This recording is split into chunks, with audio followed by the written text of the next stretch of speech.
August 19th, 1994, 3 in the morning. Dottie Hearn is driving home on a rural Washington road when her windshield suddenly coats with something that shouldn't exist. Not rain, not hail, something gelatinous, translucent and alive in a way that makes her hand shake as she tries to wipe it away. Within 6 hours, she'll be bedridden with an illness doctors can't explain. Within 24 hours, her neighbour's cat will be dead. Within a week, military officials will be refusing to answer questions about low-flying aircraft. And within a month, laboratory tests will confirm the presence of human white blood cells in a substance that fell from the sky over Oakville, Washington. This isn't a story about unexplained weather. This is a story about what happens when a government decides that 600 people in a small logging town are an acceptable sample size. Before we dive into one of the most disturbing atmospheric anomalies in American history, if you're listening on Spotify, leaving a review helps out so much and really supports the channel. Also, drop a comment letting us know what time it is for you and where in the world you're listening from, but only if you want to. We absolutely love seeing where everyone is tuning in from across the globe, and if you enjoy this kind of deep dive content, consider subscribing. It helps us keep bringing you these stories that challenge everything we think we know about the world around us. Now let's talk about the day it rained human biological material over a town that no one in Washington, D.C. thought was important enough to warn. Chapter 1. The town. No one was watching. Oakville, Washington. Population 612. 25 miles inland from the Pacific Ocean. One main road. 2 churches. 0 reasons for anyone in the federal government to care what happened there, which is precisely why it was perfect.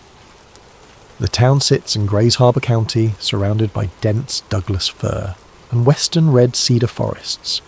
The landscape is characteristically Pacific Northwest, perpetually damp, often shrouded in mist, the kind of place where nature still dominates and human settlements feel temporary.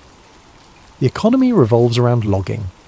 Men head into the forest before dawn, spend long days cutting timber that becomes the lumber that builds America, and come home exhausted. It's hard, dangerous work, but it provides a living. For most of its existence, Oakville had been unremarkable in the best possible way. No major highways, no tourist attractions, no political significance, just hard-working families who preferred the quiet rhythm of rural life. The biggest events were high school football games and pancake breakfasts at the local church.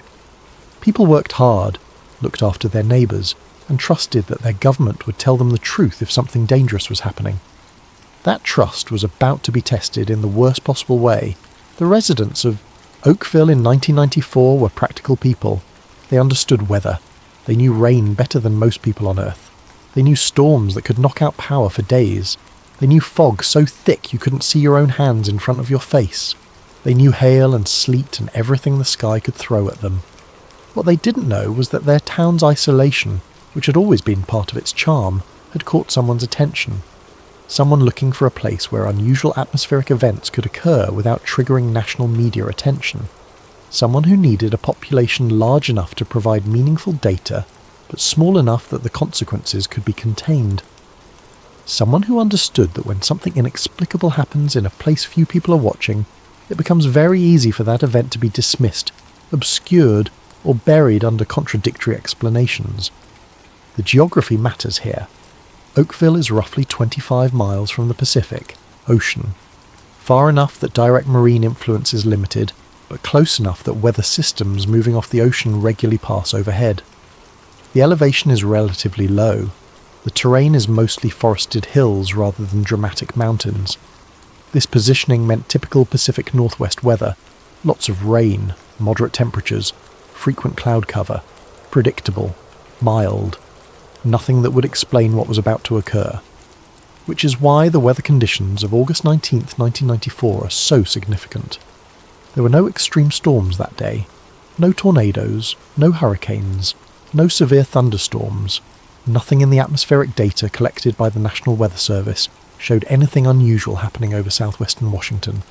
The weather was completely, utterly, impossibly normal, except for what fell from the sky. Chapter 2. The Fall. The first reports came in around 3 in the morning. multiple residents calling each other, confused and disturbed. Something was coating their vehicles, their rooftops, their property. At first glance it looked like partially melted hail, but the texture was wrong. The behaviour was wrong. And when people touched it, instinct screamed that this was something dangerous. Dottie Hearn encountered it first. Driving on a rural road outside town, her windshield suddenly became covered in the substance. She turned on her wipers, expecting it to clear away like rain. Instead, it smeared across the glass, creating a translucent film that was impossible to see through. She pulled over, her heart racing with a fear she couldn't immediately explain. When she stepped out of her car, she realised the substance was everywhere. On the hood, on the road surface, on the vegetation along the roadside. She grabbed paper towels and began wiping it from her windshield. The texture stopped her cold. It was gelatinous, rubbery. It had cohesion, structure, like it was designed to hold together. The paper towels became saturated with the material, taking on the same translucent gel-like appearance. And there was something else, something Dottie would struggle to articulate to investigators later. A feeling of wrongness about the substance, a visceral sense that it didn't belong in the natural world, that it had come from somewhere or something that shouldn't exist. She wiped as much as she could from the windshield and got back in her car, desperate to get home. The substance left a film on her hands that felt slick and slightly oily even through the paper towels. She made a mental note to wash thoroughly when she got home. That decision might have saved her life. Because within hours, people who had more extensive contact with the substance would be seriously, inexplicably ill. By dawn, dozens of residents had encountered the material. Harold Bentley discovered it covering his chicken coop and livestock pens. He used a hose to wash it off, watching as it broke apart under water pressure, but didn't dissolve. It formed stringy masses that looked disturbingly organic, like tissue. His chickens, normally active and noisy at dawn, were subdued, barely moving. At the time, he thought they were just disturbed by having their environment covered in the strange substance. By noon, 3 of his chickens would be dead with no obvious cause beyond their exposure to the material. The substance coated cars, porches, gardens, and open ground. Some residents who had been awake during the night reported hearing it fall, a soft pattering sound similar to rain but heavier, more irregular. Several people reported the same visceral revulsion Dottie had experienced, an instinctive sense that contact with this material was dangerous. By mid-morning, word had spread through the small community. Neighbours called each other, comparing experiences, trying to figure out what had fallen on their town. The consensus was immediate and unanimous. This was not normal rain, not hail, not anything anyone had seen before. Some speculated it might be pollution from aircraft. Others wondered if there had been some kind of industrial accident.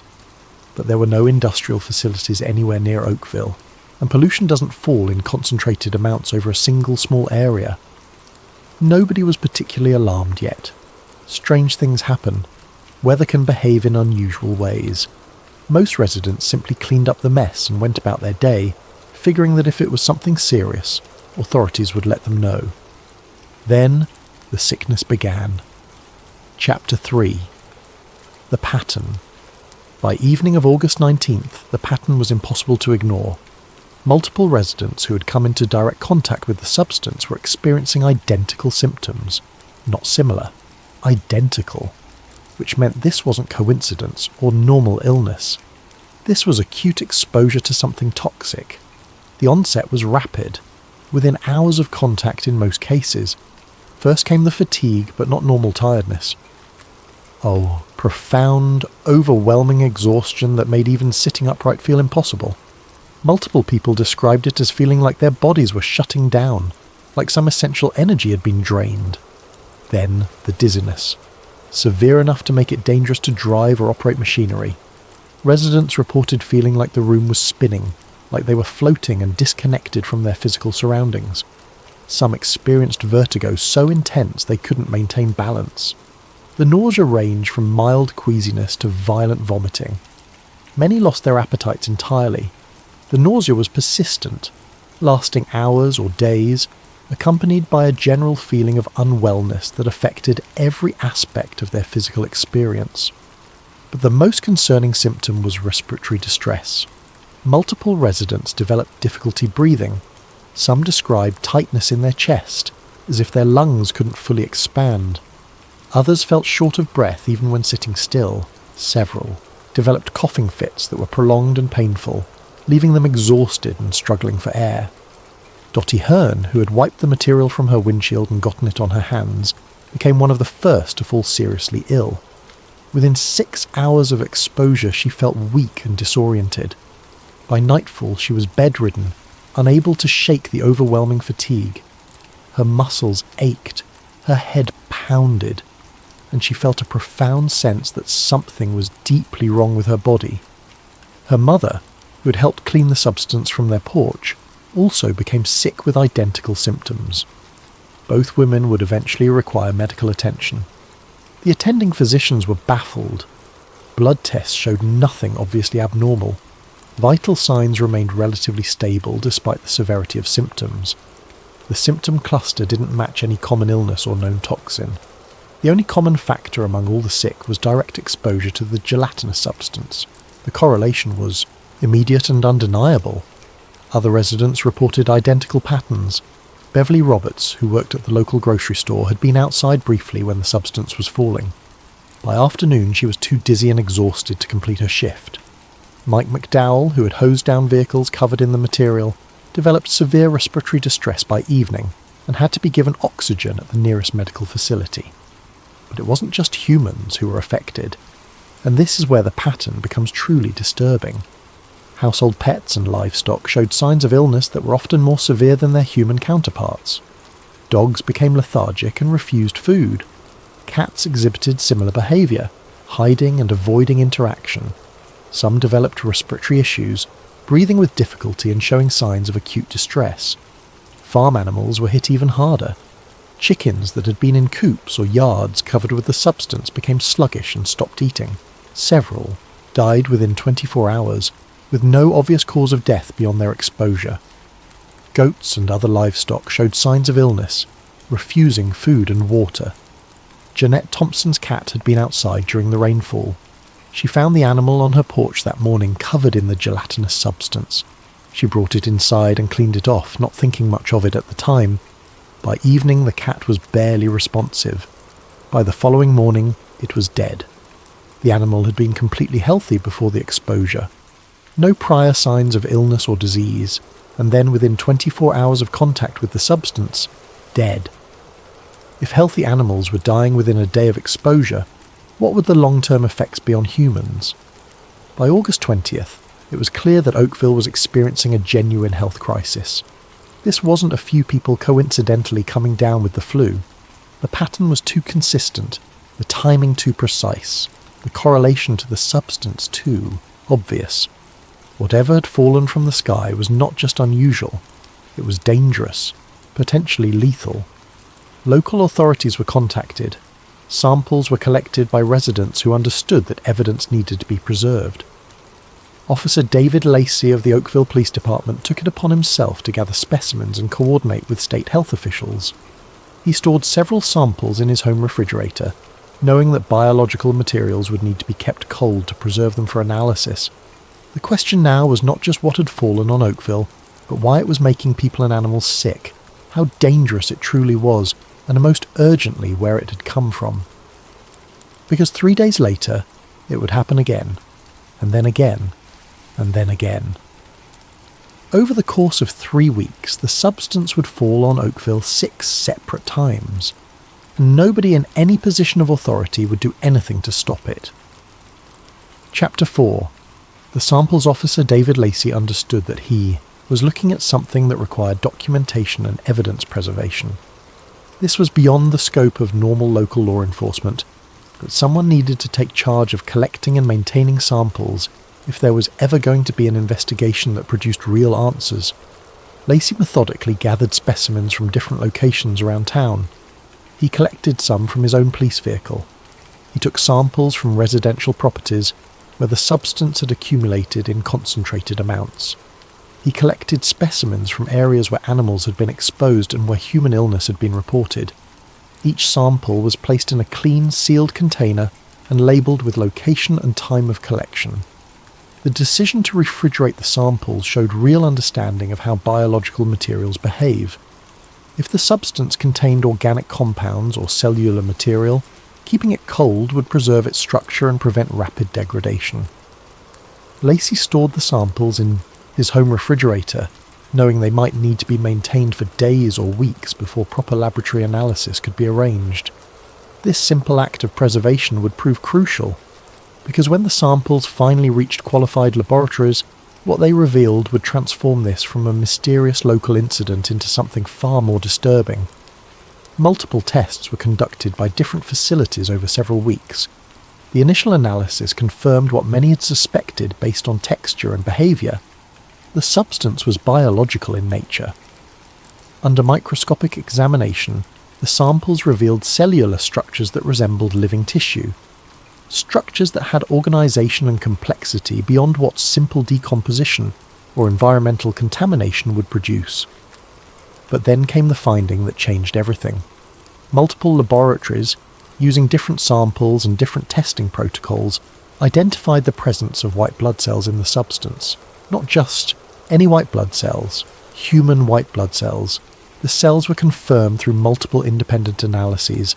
There was no ambiguity, no uncertainty. Human cellular material had fallen from the sky over Oakville, Washington. Let that sink in for a moment.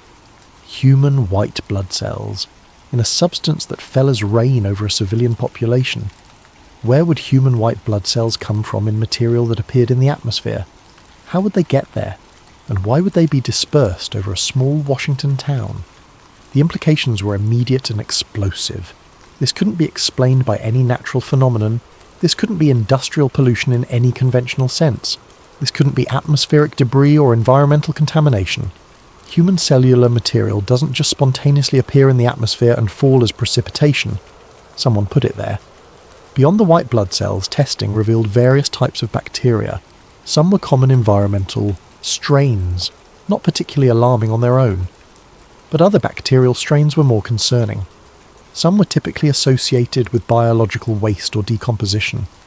Others were commonly found in the human digestive tract or respiratory system, consistent with the white blood cell findings and suggesting human biological origin for at least some components. The texture and physical consistency were analysed. Scientists determined it was a colloidal mixture, a suspension of organic material in a liquid medium that had maintained cohesion during its fall from altitude. This was unusual.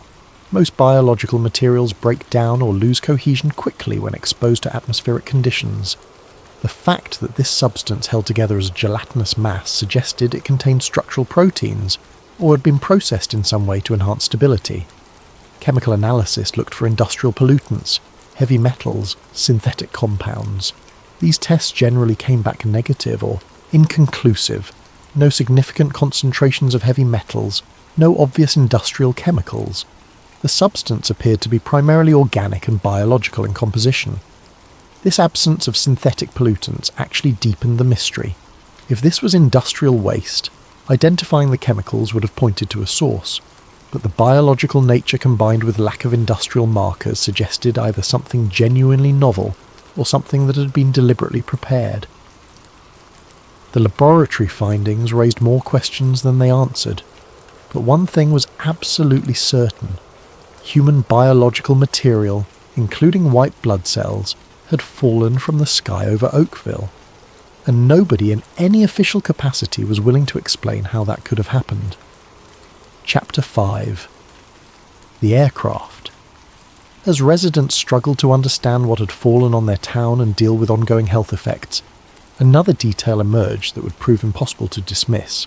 Multiple independent witnesses reported seeing military aircraft in the area shortly before and during the periods when the substance was falling. These were not commercial airliners, not small private planes. According to detailed eyewitness accounts from multiple sources, the aircraft were large, low-flying, and appeared to be military tanker-type planes or cargo aircraft.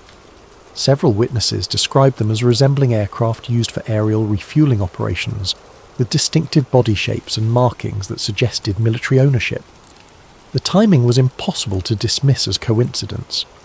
Bill Taylor, who worked an early morning shift, was outside around 2 a.m. on August 19th, when he saw a large plane flying overhead.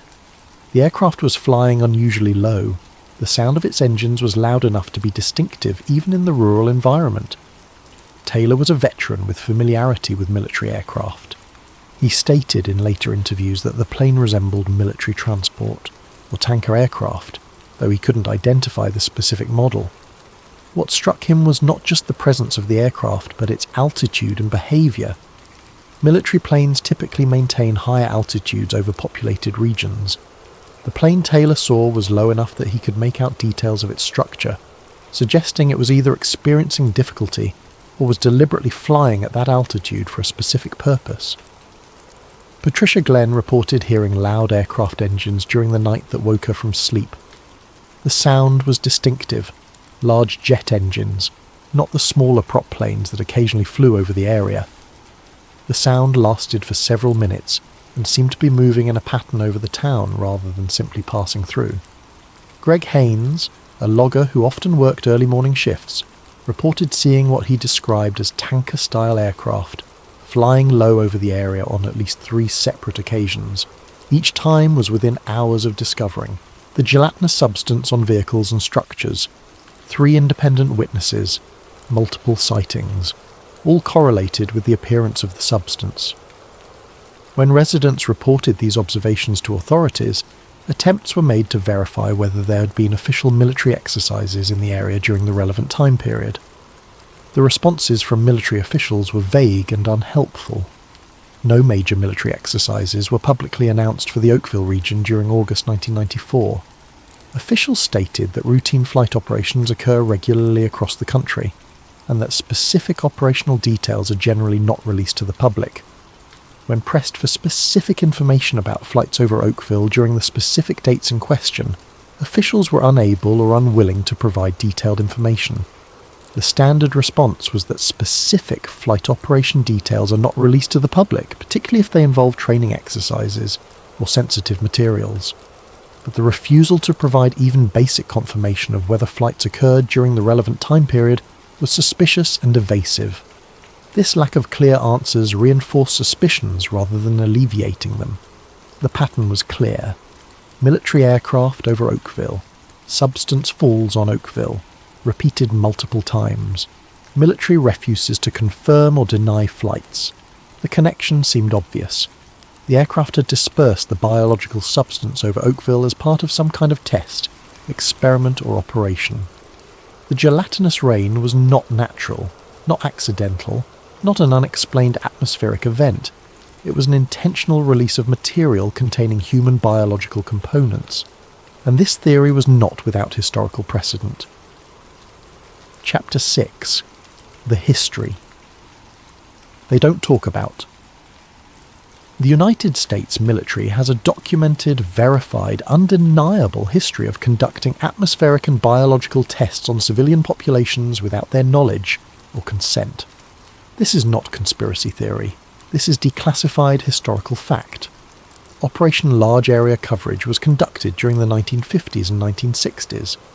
The military released particles of zinc-cadmium sulfide over large portions of the United States, including major cities like St. Louis and Minneapolis, to simulate how biological warfare agents might spread through atmospheric dispersal. The tests were conducted without informing the public. The potential health effects of zinc-cadmium sulfide were not fully disclosed. Only decades later, after documents were declassified, did the full scope become public knowledge.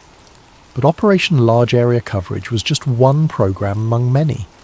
Declassified documents reveal that the military conducted numerous tests, involving release of biological simulants, chemical tracers, and other substances over civilian areas throughout the Cold War period.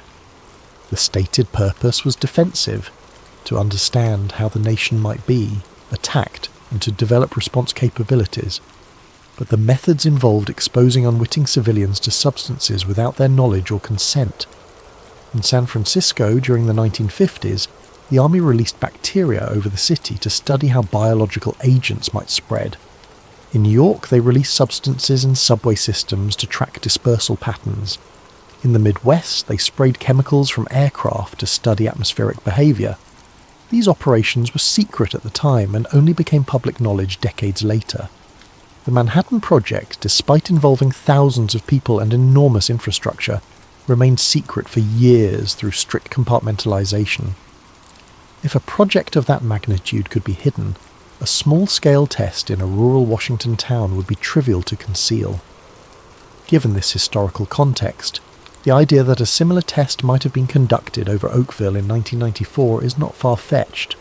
If the military had reason to study atmospheric dispersal of biological materials in the post-Cold War era, perhaps to understand new threats or update previous research with modern techniques, a small isolated community would be ideal. A population of 600 is large enough to provide statistically meaningful data, but small enough that the event wouldn't attract massive national media attention. The isolation meant the test could be conducted with minimal risk of detection. The lack of sophisticated local medical facilities meant health effects would be attributed to ordinary illness, unless someone made specific efforts to investigate. The aircraft sightings provided the mechanism. If material was stored in tanks aboard aircraft and released at specific altitudes, it would explain the concentrated geographic area, the repeated falls over several weeks, and the gelatinous consistency that allowed for observation of dispersal patterns. The illness patterns would be exactly what such a test would seek to document. How quickly do symptoms appear? What range of symptoms occur? How do different exposure levels correlate with severity? What percentage of an exposed population seeks medical attention? These are questions that epidemiologists need answered, and real-world data is far more reliable than theoretical predictions. The animal deaths, while disturbing, would provide additional useful data about cross-species impacts. In a real biological attack scenario, effects on livestock could cause agricultural disruption and food security issues. Understanding how different species respond would be valuable for comprehensive threat assessment. The substance itself had characteristics consistent with material that had been processed for experimental purposes. The gelatinous consistency allowed it to maintain cohesion during atmospheric fall and subsequent environmental exposure. While some natural biological materials have gelatinous textures, the specific combination of properties observed, durability, uniformity, tendency to cause consistent physiological effects, are more consistent with deliberate preparation than natural occurrence. Critics point to the lack of direct evidence. No photographs of planes releasing material, no leaked documents, no whistleblowers. But classified military operations are by definition secret. Documentation is highly restricted. Participants are bound by security clearances with severe penalties for violation. The absence of smoking gun proof simply means that if such documents exist, they remain classified or have been destroyed. History shows information about controversial military programs often takes decades to emerge. Operation Large Area Coverage only became widely known after extensive declassification processes that took 30 to 50 years. The Manhattan Project remained secret despite involving thousands of people. If a biological dispersal test was conducted over Oakville in 1994, we might not expect definitive confirmation until the 2040s or 2050s, when contemporary security concerns are no longer relevant and documents can be safely released. But here's what we know with absolute certainty. Human white blood cells fell from the sky over Oakville. Military aircraft were observed in the area multiple times when the substance appeared. The government refuses to provide clear information about what those aircraft were doing, and a small town of 600 people was left to deal with the consequences while authorities offered contradictory explanations and then walked away. Chapter 7. The Explanations That Don't Explain. In the months and years following the Oakville incident, various official explanations were offered. The problem was that none of them addressed all the observed facts, and several directly contradicted each other. The first theory was aircraft lavatory waste. The idea was that sewage or waste from commercial aircraft had been released at altitude, frozen, and fallen over Oakville. This had superficial appeal, as it accounted for the biological nature of the material. But the theory collapsed under basic scrutiny. The volume was far too great for a single aircraft lavatory system. Aircraft lavatories hold limited amounts, nowhere near sufficient to cover the area that was affected. Multiple aircraft would need to simultaneously dump their entire systems, which is absurd. The distribution pattern didn't match high-altitude release. Material falling from cruise altitude would be dispersed over a much wider area by wind. The concentration over Oakville required relatively low-altitude release, which doesn't fit normal flight operations. The laboratory findings didn't align. The bacterial strains and cellular structures didn't match what would be expected from lavatory waste. The presence of white blood cells is not typical of fecal material in the concentrations observed. Most damaging, residents reported multiple falls over several weeks. This would require either an implausible series of malfunctions by different aircraft all releasing waste over the same small area, or some systematic problem unique to Oakville. Neither makes sense. When pressed on these inconsistencies, officials backed away from the explanation, suggesting it was just one possibility among many. This retreat fueled suspicions that it had been offered as a convenient dismissal, rather than a serious hypothesis. The second major theory was decomposed jellyfish or marine organisms lifted by storm systems and deposited over land. This seemed to explain the gelatinous texture. But this theory also failed basic analysis. Oakville is 25 miles from the Pacific Ocean. While not impossible for atmospheric transport, it would require exceptional weather conditions. The weather during August 1994 showed no such extreme activity. No waterspouts off the coast, no tornado formations, no powerful thunderstorms. The volume of jellyfish material needed would be enormous. For the theory to work, this would need to happen repeatedly over several weeks, requiring repeated instances of the same highly unusual atmospheric event. The cellular structures and bacterial composition didn't fully match decomposed jellyfish.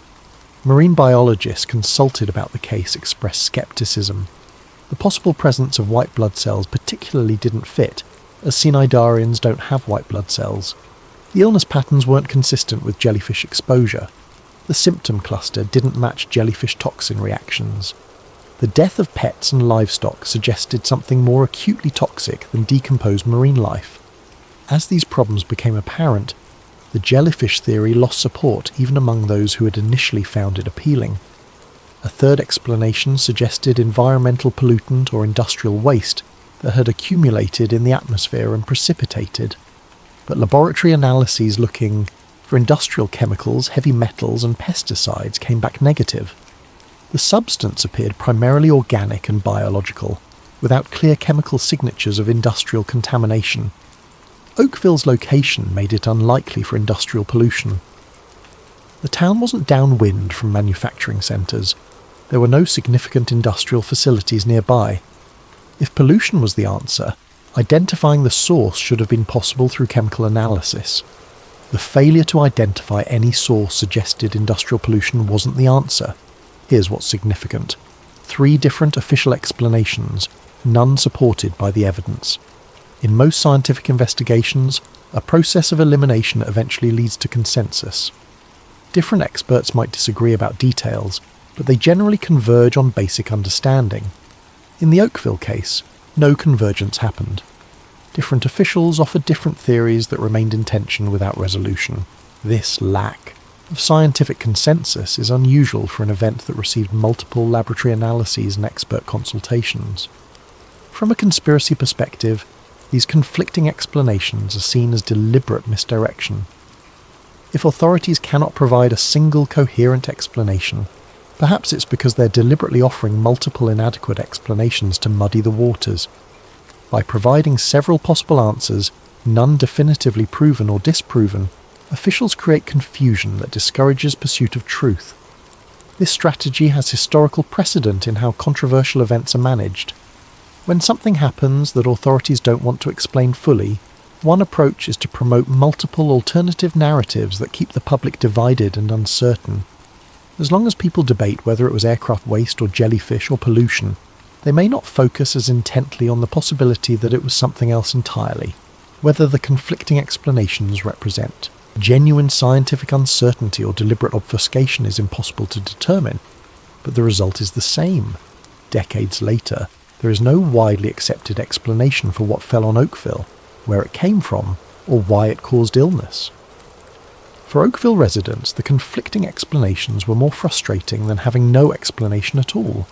If officials had simply said, "We don't know," at least there would be honesty. But to be offered multiple different theories, each with some official backing but none with conclusive evidence, created a sense of being patronised or deliberately misled. The message residents took was clear. Either the authorities were incompetent and couldn't figure out what happened, or they knew more than they were saying and were offering false explanations to cover up something they didn't want revealed. Neither interpretation promoted trust. Chapter 8. What didn't happen? Over the course of 3 weeks, the substance fell on Oakville 6, separate times. Each time the same gelatinous material coated surfaces, triggering renewed fear and anxiety. Each time more residents were exposed. Each time the question of what to do became more pressing, and each time authorities did nothing.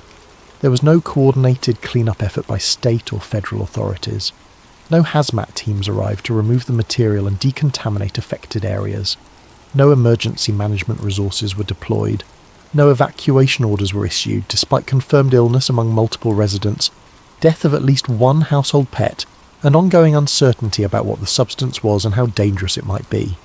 This absence of official response is striking when compared to how authorities typically react to environmental or health hazards. When industrial spills occur, even minor ones, cleanup crews are mobilised within hours. When toxic substances are identified in communities, containment protocols are implemented immediately. When public health is threatened, substantial resources are deployed. Yet in Oakville, despite laboratory evidence of biological substance of unknown origin, causing acute illness in multiple people and animals, the response was minimal. Residents were left to deal with the situation on their own, armed only with vague advice to avoid contact if possible, and seek medical attention if symptoms developed. This lack of response can be interpreted several ways, none reassuring. Perhaps authorities genuinely didn't understand the threat and didn't know how to respond. The conflicting laboratory results and unusual characteristics might have made it difficult to classify the incident according to standard emergency management categories. Or perhaps authorities were constrained by factors not visible to the public. If the substance was related to a classified military program, civilian agencies might have been prevented from investigating in ways that would draw attention or reveal sensitive information. In this scenario, lack of cleanup would not be due to indifference, but to deliberate constraints imposed to protect classified information. Or perhaps, most cynically, Oakville was simply not important enough to warrant significant resources. A population of 600 people, where health effects were concerning but not immediately life-threatening for most, might have been deemed not worth the cost of major intervention.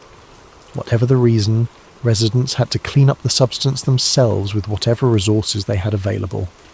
They hosed down vehicles and buildings, watching as the material broke apart but didn't fully dissolve. They scraped it off windows and porches without proper protective equipment, because nobody told them what kind of protection was necessary. They disposed of contaminated materials by throwing them in regular trash or burning them, because there were no guidelines for proper disposal of potentially hazardous biological material. The repeated falls over several weeks made it impossible to move on psychologically. Just when people thought it was over, another coating would appear. Residents had to remain vigilant, checking their properties each morning to see if new material had fallen. For those inclined toward conspiracy theories, the repeated falls were strong evidence of ongoing testing. A single release might be explained as malfunction or coincidence, but multiple occurrences over several weeks implied intentional repeated actions. Each new fall reinforced the belief that Oakville had been deliberately chosen, that the events were not random, and that someone knew exactly what was happening, but was choosing not to intervene. The lack of long-term health monitoring is another significant gap. No systematic study was conducted to track whether exposed people developed chronic conditions, immune system issues, or other health problems in months and years following. A few individuals sought medical attention, and tried to connect ongoing symptoms to the exposure, but without official investigation, making such connections was difficult and often dismissed. By the time the falls ceased in mid-September, and visible presence of the substance had diminished, Oakville had largely dropped off the radar of state and federal agencies. The case was essentially closed without any definitive conclusion about what the substance was, where it came from, why it caused illness, or whether any follow-up was necessary. For a community that had experienced something genuinely frightening and unexplained, this abandonment by authorities was deeply unsettling. They had been through an event that challenged their understanding of the natural world, that made them question whether they could trust their government to tell the truth or protect them when something dangerous occurred, and they were left with more questions than answers, more suspicions than certainties. The failed clean-up or complete absence of any real attempt at professional clean-up or long-term monitoring stands as one of the most troubling aspects of the entire incident. It suggested either stunning incompetence, profound indifference to a small rural community lacking political influence, or something more deliberately hidden, a decision to minimise official involvement because intervention might reveal information that needed to remain secret. None of these interpretations reflects well on institutions that are supposed to protect public health and safety. And for Oakville residents, being left to fend for themselves while dealing with unknown biological contamination would leave lasting impacts on how they viewed government assurances and official explanations. Chapter 9. The Documents That Don't Exist. When researchers and journalists attempted to obtain comprehensive documentation about the Oakville incident, through Freedom of Information Act requests, the results were conspicuously minimal given the scope of the event. Some basic documentation existed. Samples had been collected and submitted for testing. Illness had been reported. Local authorities had been involved. State health agencies had taken some interest. But deeper documentation was largely unavailable. Detailed laboratory reports with complete methodologies, correspondence between agencies discussing how to handle the situation, minutes from meetings where decisions were made about response levels, follow-up studies or monitoring programs. Most of this material was either never created or exists but has not been made available for public review. This scarcity of accessible records is highly unusual. Government agencies are typically required to maintain detailed documentation, particularly when activities involve public health and safety. When citizens become ill from exposure to unknown substances, when multiple laboratory analyses are conducted, when different levels of government become involved, substantial paper, trails should exist. Reports summarising findings and recommendations, communications between officials coordinating responses, decisions about resource allocation, medical records for affected individuals, environmental sampling data, all of this should be documented. The apparent absence or unavailability of much of this documentation raises obvious questions. If records were created but are being withheld, on what grounds? Are there legitimate privacy concerns? Are there ongoing investigations? Or are there other reasons, potentially related to classified activities, that prevent full transparency? If records were never created, that itself would be serious institutional failure. How can agencies investigate public health threats without documenting their work? The lack of documentation would suggest either astonishing negligence or deliberate efforts to conduct activities without creating discoverable records. Federal agencies that might reasonably have taken interest, such as the Environmental Protection Agency or Centers for Disease Control, provided minimal information when queried. Their responses typically confirmed only the most basic facts, while offering little detailed findings, analysis, or explanation for why more extensive investigation wasn't conducted. This pattern of minimal acknowledgement is recognisable to anyone familiar with how sensitive incidents are managed. When an event touches on classified activities, the standard approach is to acknowledge basic facts already publicly known, while carefully avoiding disclosure that might reveal protected information or confirm suspicions. Agencies provide just enough to satisfy immediate queries and demonstrate they took some action, but avoid deeper disclosure that could raise additional questions or create complications. This allows them to claim transparency while revealing very little of substance. Health agencies at state level similarly provided limited documentation, Initial inquiries, conducted in August and September 1994, appear to have been closed relatively quickly, without thorough follow-up or long-term monitoring. No records of ongoing health monitoring, no longitudinal studies, no environmental assessments months or years later, no ecosystem effect studies. This lack of follow-up is striking given that the substance contained biological material that couldn't be definitively identified, caused acute illness, and appeared multiple times over several weeks. These characteristics should trigger extensive monitoring and ongoing vigilance for potential long-term effects. The quick closure of inquiries and absence of long-term follow-up suggest either authorities determined the threat was minimal, which seems inconsistent with uncertainty about what the substance was, or there were reasons why ongoing investigation was undesirable from an institutional perspective. The pattern of limited documentation and quick closure fits a recognisable template observed in cases where sensitive information or classified activities are involved. When an event occurs that authorities cannot fully explain publicly, because doing so would reveal protected information, standard procedure is to conduct minimal investigations sufficient to address immediate concerns, while avoiding comprehensive inquiry that might uncover inconvenient truths. This template has been observed in numerous historical cases where military or intelligence activities affected civilian populations. Initial reports acknowledge something unusual occurred. Some investigation is conducted and basic findings released. But deeper questions are deflected or ignored. Documentation is limited or withheld, and eventually official attention moves elsewhere, leaving the affected community with partial answers and persistent suspicions. One particularly suspicious aspect is lack of information about military aircraft operations during the relevant time period. When inquiries were made about whether military flights were occurring, responses were vague and unhelpful. Military officials stated that routine operations occur regularly, and specific operational details are generally not released. While technically true, this reveals nothing while sounding like an answer. Routine operations do occur, but that doesn't address whether non-routine or unusual operations were happening over Oakville specifically during the time frame in question. Flight records exist for military aircraft operations. Bases maintain logs of which planes took off when, what their missions were, where they flew, when they returned. This information may be classified, but it exists.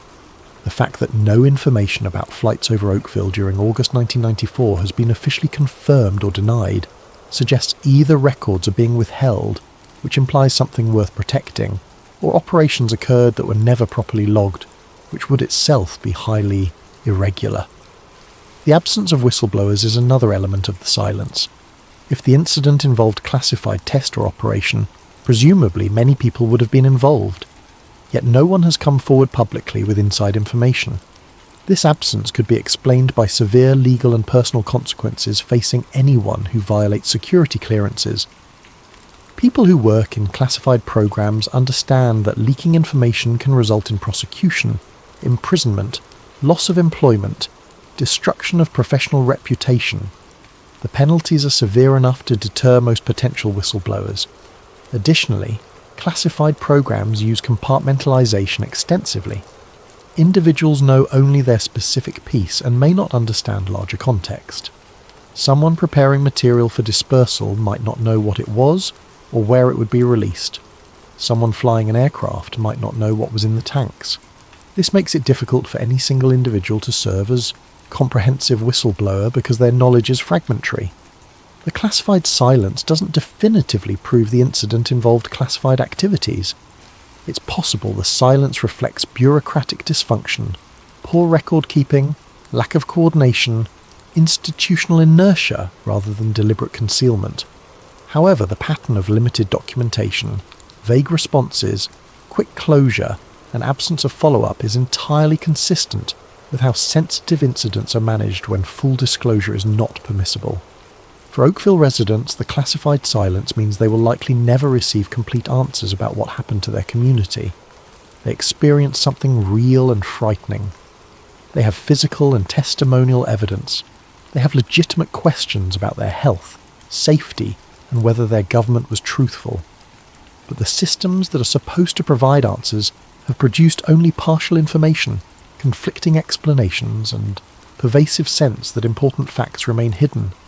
This experience has lasting effects on how people view official narratives, expert assurances, and government transparency claims. Once you experience an event where truth seems deliberately obscured, it becomes much harder to accept official explanations at face value. Chapter 10. The Test. Let's be direct about what the evidence suggests. A biological substance containing human white blood cells fell from the sky over Oakville, Washington 6 separate times over 3 weeks in August and September 1994. Military aircraft were observed in the area multiple times when the substance appeared, flying at unusually low altitudes. The substance caused acute illness in exposed humans and killed at least one pet within 24 hours. Laboratory analysis confirmed the presence of human cellular material. Multiple residents independently reported seeing military tanker-type aircraft.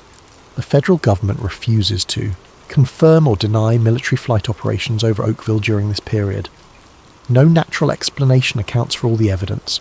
No industrial source was ever identified, and authorities conducted minimal investigation before closing the case without definitive conclusions. The most parsimonious explanation, the one that actually accounts for all the observed facts, is that Oakville was used as a test site for atmospheric dispersal of biological material. The goals of such a test would be straightforward. Understand how biological materials spread through atmosphere under real-world conditions, study exposure effects on human population, monitor community response to unexplained health event, and collect data that cannot be obtained through modelling or laboratory experiments. A population of 600 provides statistically meaningful data while being small enough to avoid massive media attention. The town's isolation meant the test could be conducted with minimal risk of widespread detection. The lack of sophisticated local medical facilities meant health effects would be attributed to ordinary illness unless someone made specific investigation efforts. The repeated falls over several weeks are consistent with experimental protocols involving multiple trials under varying conditions. If researchers wanted to understand how substance behaved at different temperatures, during different weather conditions at different times of day, they would conduct multiple releases and document results of each. The illness patterns fit what such test would be designed to produce. Symptoms were consistent across affected individuals. Symptoms were acute and noticeable, but generally not life-threatening for humans.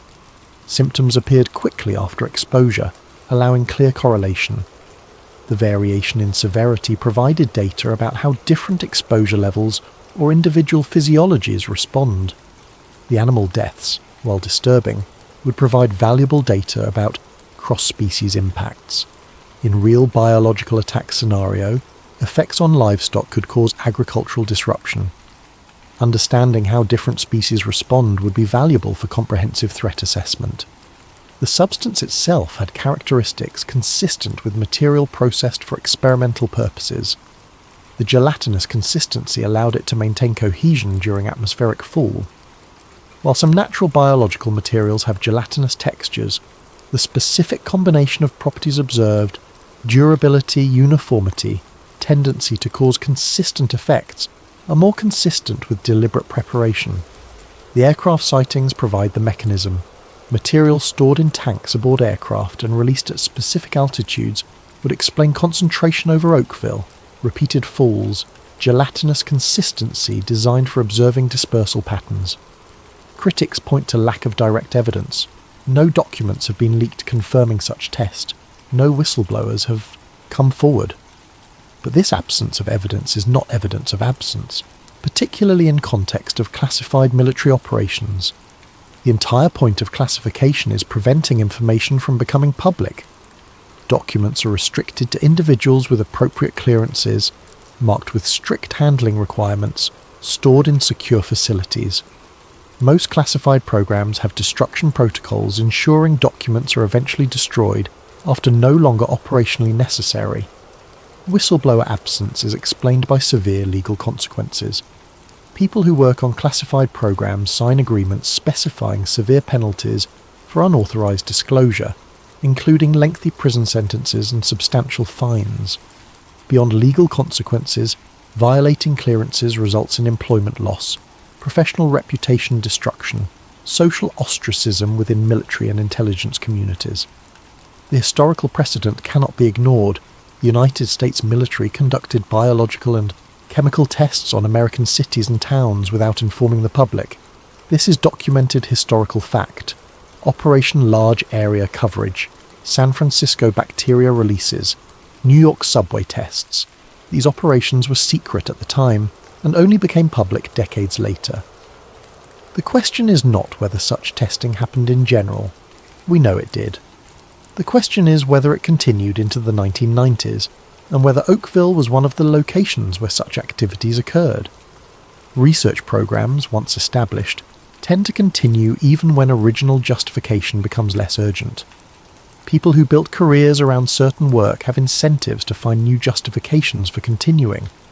Facilities and equipment developed for specific purposes don't sit idle. Concerns about biological threats didn't end with the Cold War. They shifted focus to new potential adversaries.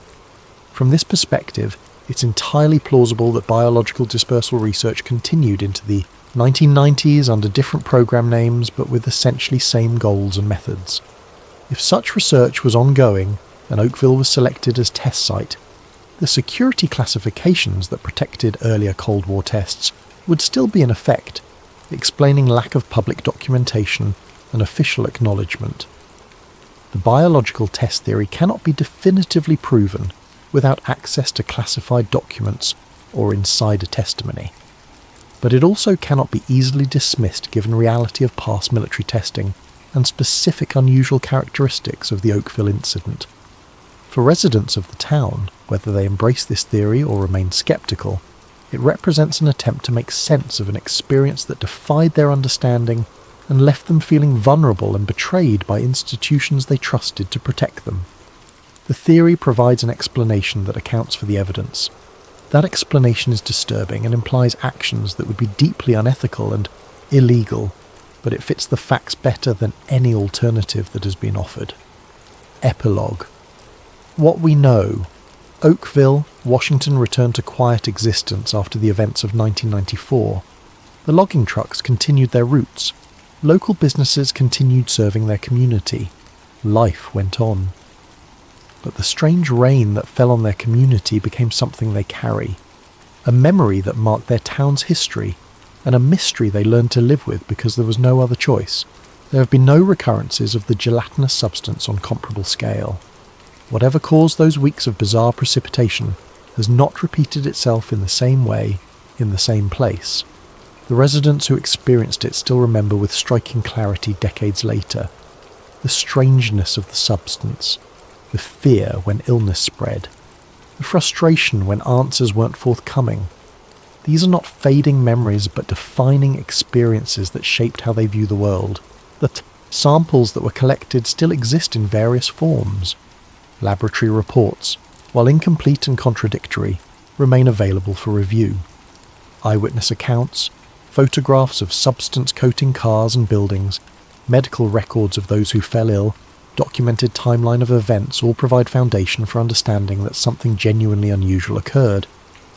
What we know with absolute certainty, a biological substance containing human white blood cells, fell from the sky over Oakville, Washington, multiple times in August and September 1994.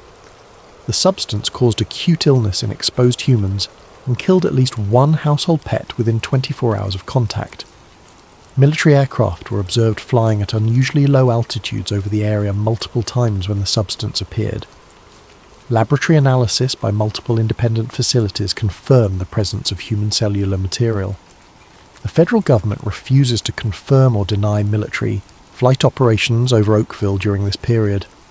No natural explanation accounts for all observed evidence. No industrial source was ever identified. Authorities conducted minimal investigation before closing the case without definitive conclusions. No cleanup was conducted. No long-term health monitoring was established. No follow-up investigation occurred. These are facts, not theories, not speculation. Facts that are documented, verified, and undeniable. What those facts mean is where interpretation begins. But the facts themselves stand regardless of interpretation. The question that remains is whether the full truth will ever be known. Will documents eventually be declassified? Will whistleblowers come forward? Will new analytical techniques applied to preserved samples reveal information earlier testing missed? Or will Oakville remain one of those unsolved mysteries that demonstrates the limits of our knowledge and gaps in our trust? For those interested in conspiracy, theories and unexplained phenomena, Oakville offers a case that is neither easily dismissed nor definitively proven. It has elements that allow conspiracy theories to gain traction: unexplained phenomena affecting real people, evidence of potential government involvement, lack of satisfying mainstream explanations, patterns of official silence suggesting information is being withheld. But it also has something more important than theories or speculation. It has documented facts that demand explanation. And after 30 years, no adequate explanation has been provided. A small town in Washington state experienced something that defied natural explanation. People became sick. Animals died. Human biological material fell from the sky. Military aircraft were observed, and the government walked away without answers. Whatever the truth is, the people of Oakville deserve to know it. They deserve to know what fell on their town. They deserve to know whether they were used as test subjects. They deserve to know whether their government deliberately exposed them to biological material without their knowledge or consent. They deserve the truth. And so far, 30 years later, they still don't have it. The substance that fell on Oakville left no answers, only questions, only suspicions, only the uncomfortable knowledge that sometimes, in a country that claims to value transparency and accountability, the truth can be buried under layers of classification and bureaucratic silence so deep that it may never see daylight. And that should concern all of us. Because if it happened in Oakville, if a small town of 600 people could be used as an unwitting test site for biological dispersal experiments, then it could happen anywhere, to anyone, without warning, without consent, without accountability. The rain that fell on Oakville wasn't just strange, it was a violation. And until we get real answers about what it was and where it came from, that violation remains unresolved. The people of Oakville are still waiting, still wondering, still carrying the weight of what fell on them that August. And they're not the only ones who should be asking questions.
If you're enjoying this deep dive into history's darkest corners, please hit those hype points.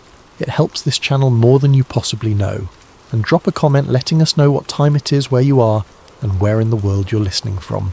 We absolutely love seeing our community spread across the globe. Now, before we begin, A huge thank you to Jessica for suggesting this topic. Jessica, this one's for you. What if I told you that one of the most beloved toys of the 1980s had roots in one of America's most disturbing social experiments? What if those innocent dolls with their soft faces and adoption certificates weren't just clever marketing, but echoes of something far more sinister? Tonight, we're investigating a conspiracy that connects orphaned children, secret government programs, and a legacy of erased identities that stretches back over a century. This is the story of the children who vanished. The farmhouse had been abandoned for 30 years. Lydia Crane knew this because she'd read the property records 3 times before accepting the job. The Historical Preservation Society needed someone to document anything worth saving before the demolition crew arrived, and Lydia, with her background in archival work and her obsessive attention to detail, seemed like the perfect choice. She wasn't prepared for what she would find. The house sat at the end of a dirt road in upstate New York, about 40 minutes outside of Albany. October wind stripped the last leaves from the maple trees surrounding the property, and the whole place had that particular silence that comes with true isolation. Lydia pulled her jacket tighter as she approached the front porch, noting the way the wood had warped and split over decades of neglect. Inside, dust particles floated through shafts of afternoon light. The furniture remained exactly as the last owners had left it, a table still set with plates, photographs still hanging on walls, a life interrupted and never resumed. Lydia methodically worked through the first floor, cataloguing, photographing, making notes. Nothing remarkable, nothing unusual. The attic was different. She'd almost skipped it entirely. The pull-down ladder looked unsafe, the hinges rusted, but something made her test her weight on the first rung. It held. She climbed into darkness, clicking on her flashlight.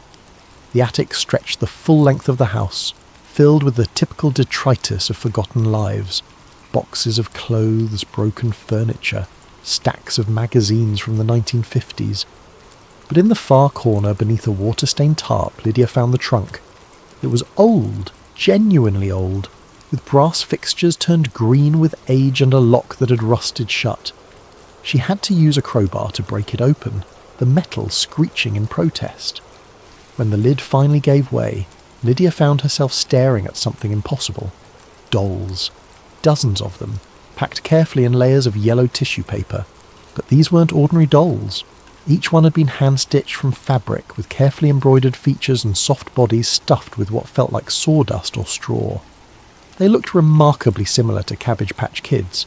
That same round face, those same simple features, but the fabric was old, genuinely antique, and the stitching showed the kind of painstaking handiwork that predated mass production by decades. Lydia lifted one carefully. The fabric felt fragile, ready to disintegrate. She turned it over and found a name sewn into the lining with black thread. Emma Rothschild, age 4. Her hand started shaking. She pulled out another doll. Thomas McCarthy, age 7. Another. Ruth Silverman, age 5. Every single doll had a name and age sewn inside. Every single one was a child. Beneath the dolls, Lydia found the photographs.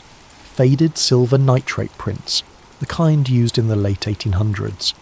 The images showed children, dozens of them, arranged in formal poses, their faces solemn, their clothes plain, and their features.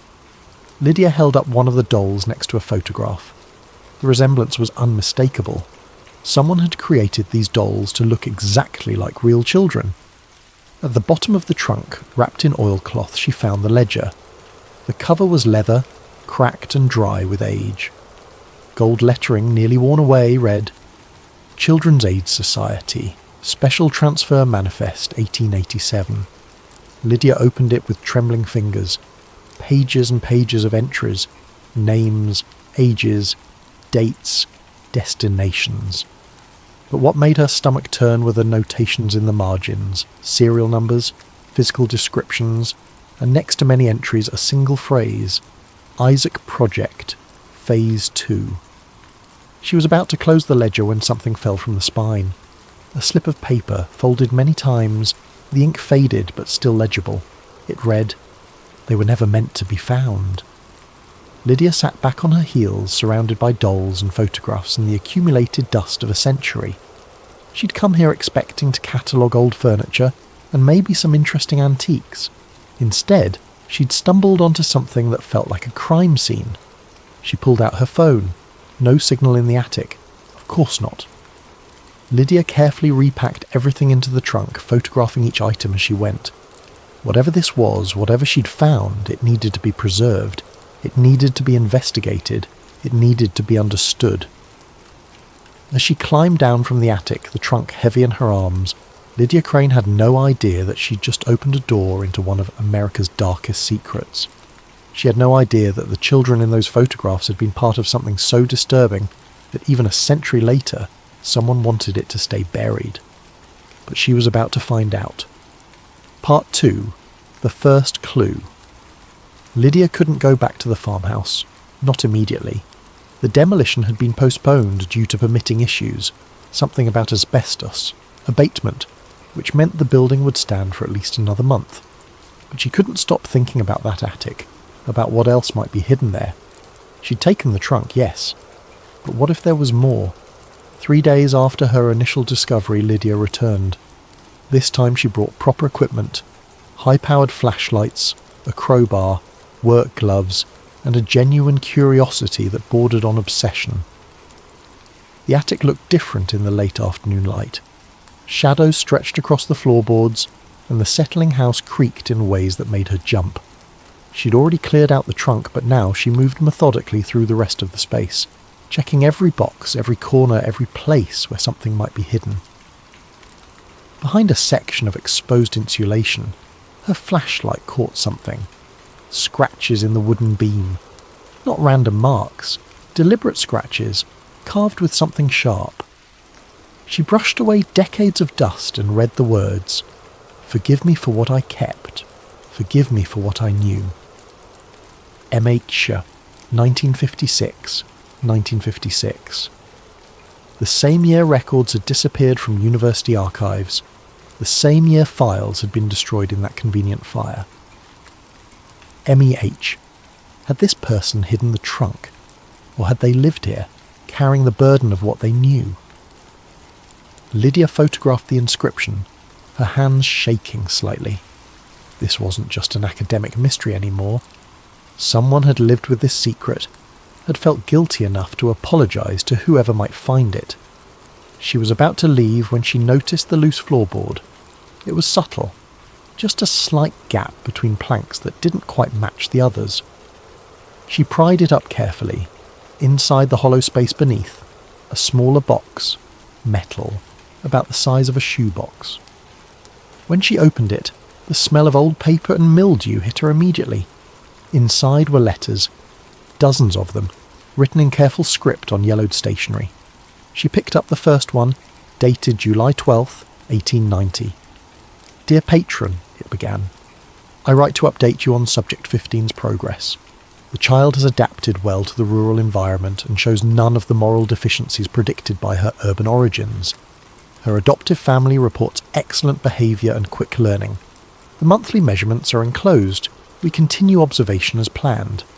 It was signed with initials H.F. Henry Falk. Lydia sat back on her heels, the letter trembling in her hands. These were the actual reports. The documentation of the experiment, written in real time by the person conducting it. She read another letter, this one from October 3rd, 1892. "Patron, I regret to inform you that Subject 29 has been lost. The family reports the child fell ill with fever and expired on September 20th. This represents our third loss this year and raises concerns about the robustness of subjects selected from diseased populations. I have adjusted selection criteria. Accordingly, lost, expired, not died or passed away. Clinical language for a child's death." Lydia's stomach turned. She wanted to stop reading, but she couldn't. She had to know.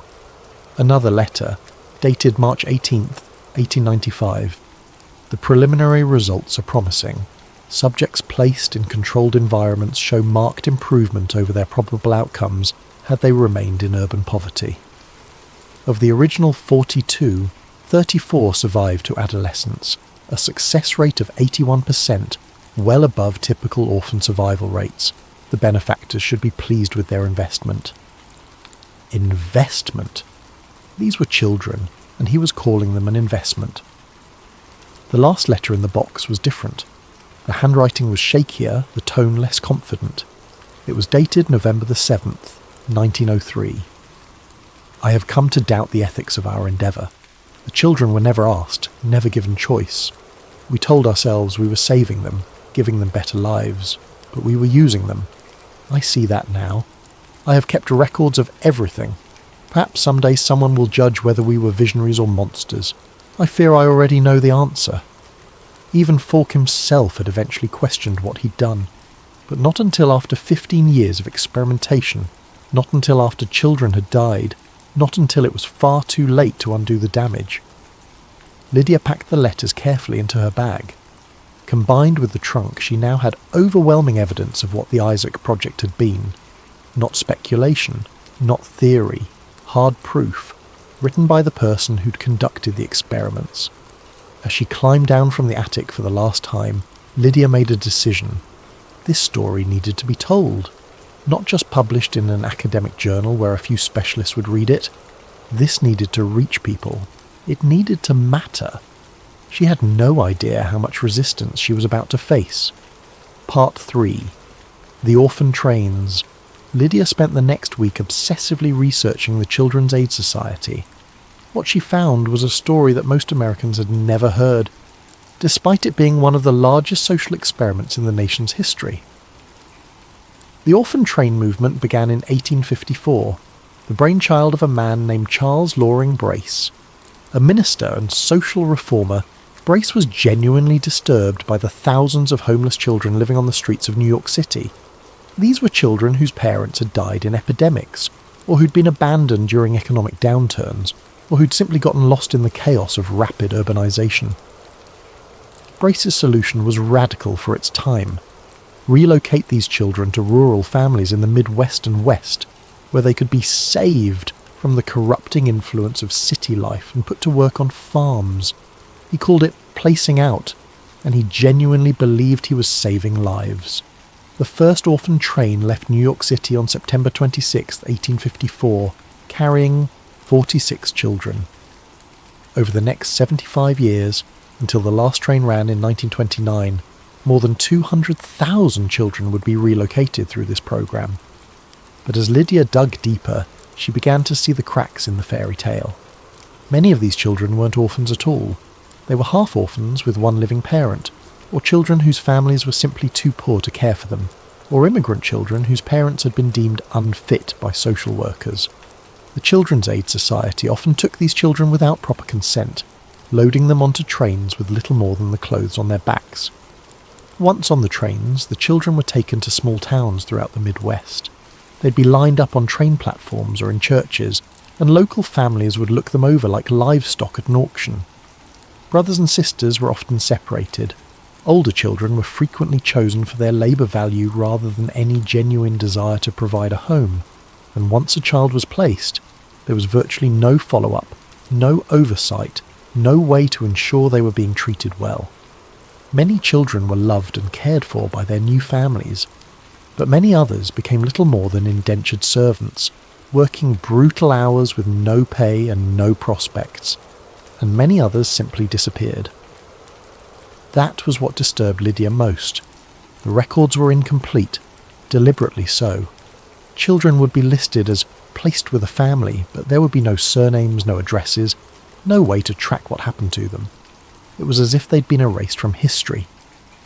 And then there were the special transfer manifests. Lydia found references to them in several historical databases, but the actual documents were missing. Footnotes in academic papers mentioned them. Catalogue entries in archival collections referenced them. But the files themselves?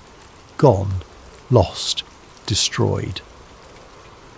The explanations varied, but the result was always the same. Whatever these special transfers involved, Someone had worked very hard to erase the evidence. The ledger from the attic was different. It was an original document, and it detailed something that wasn't supposed to exist. Lydia spread the pages out on her dining room table, comparing the entries to what little she could find in public records. The children listed in the manifest didn't appear in any of the official adoption records she could access. Their names were absent from census data. They seemed to have vanished completely after being placed on those special trains, but they hadn't vanished without a trace. Someone had made dolls of their faces. Someone had photographed them. Someone had kept meticulous records of their serial numbers and physical characteristics. Someone had been studying them. Part 3. The Cabbage Patch Connection. The connection came to Lydia at 2 a.m, when she was too wired to sleep and scrolling through images of the dolls she'd found. Cabbage Patch. Kids.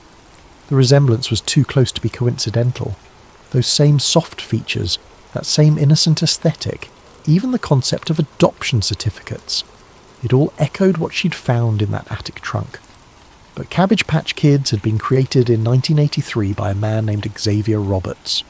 What could possibly connect his creative work to dolls made a century earlier? Lydia started researching Roberts's background. He'd grown up in Georgia, in the Appalachian region, and had learned the technique of needle moulding from a folk artist named Martha Nelson Thomas. The dolls, originally called Little People, were handcrafted using techniques that Roberts claimed were inspired by traditional Appalachian craft work. But when Lydia started tracing Roberts's family genealogy, she found something that made her hands shake. A distant relative, a great-great-uncle on his mother's side, appeared in the Children's Aid Society records from 1887, not as a child, but as an associate. His name was listed among the private donors who funded special programs, and his name appeared 3 times in the ledger from the trunk, always with the notation, Isaac Project, Authorized Observer. It could be coincidence. Family trees are complicated, and just because one relative was involved didn't mean there was any direct connection to Xavier Roberts over a century later. But Lydia couldn't shake the feeling that something deeper was at work. She turned her attention to the phrase that kept appearing in her research: cabbage children. The idea that babies came from cabbage patches was genuine 19th century folklore, particularly common in rural areas of Georgia, Appalachia and upstate New York. It was the kind of innocent lie adults told children who asked uncomfortable questions about where babies came from. But Lydia found references suggesting it had been used by some orphan train agents as a kind of code. In a memoir written in 1932 by a former Children's Aid Society worker, now out of print and available only in university special collections, Lydia found a disturbing passage. We sometimes referred to certain children as cabbage children, meaning those whose origins were unknown, or whose backgrounds made them unsuitable for standard placement. These children required special handling and were often sent to families willing to participate in experimental arrangements. Experimental arrangements. Lydia felt sick reading those words. What kind of experiments? What kind of special handling? And why did cabbage children need different treatment than other orphans? She pulled out the photographs again, studying the faces of the children. They all looked healthy, well-fed, clean. These weren't street urchins or neglected waifs. They looked like they'd been carefully selected for something. The dolls took on a new meaning in this context. They weren't toys. They were records, maps, each one a physical representation of a child's features preserved with painstaking accuracy. In an era before reliable photography was widespread, before systematic record-keeping, someone had created these dolls as a way to document exactly what these children looked like. But why? Part 4. The Isaac Project. The name Isaac Project appeared 37 times in the ledger from the trunk, but when Lydia searched historical databases, academic papers and archives, she found nothing. No government program by that name, no charitable foundation, no research initiative. It was as if the project had never existed. But it had existed. She had the proof in her hands. Lydia turned to the historical context, trying to understand what was happening in 1887 that might explain this mysterious project. What she found was disturbing. The late 1880s were a turning point in American social science. The wealthy elite, families like the Carnegies and Rockefellers, had begun funding research into heredity, behaviour, and what they called social betterment. This was before genetics was understood, before modern psychology existed. Researchers were operating with primitive theories about inherited traits, using crude methods like phrenology, measuring skull shapes to predict intelligence and character. There was also growing interest in the question of nature versus nurture. Could environment overcome bad heredity? Could good breeding be improved through proper rearing?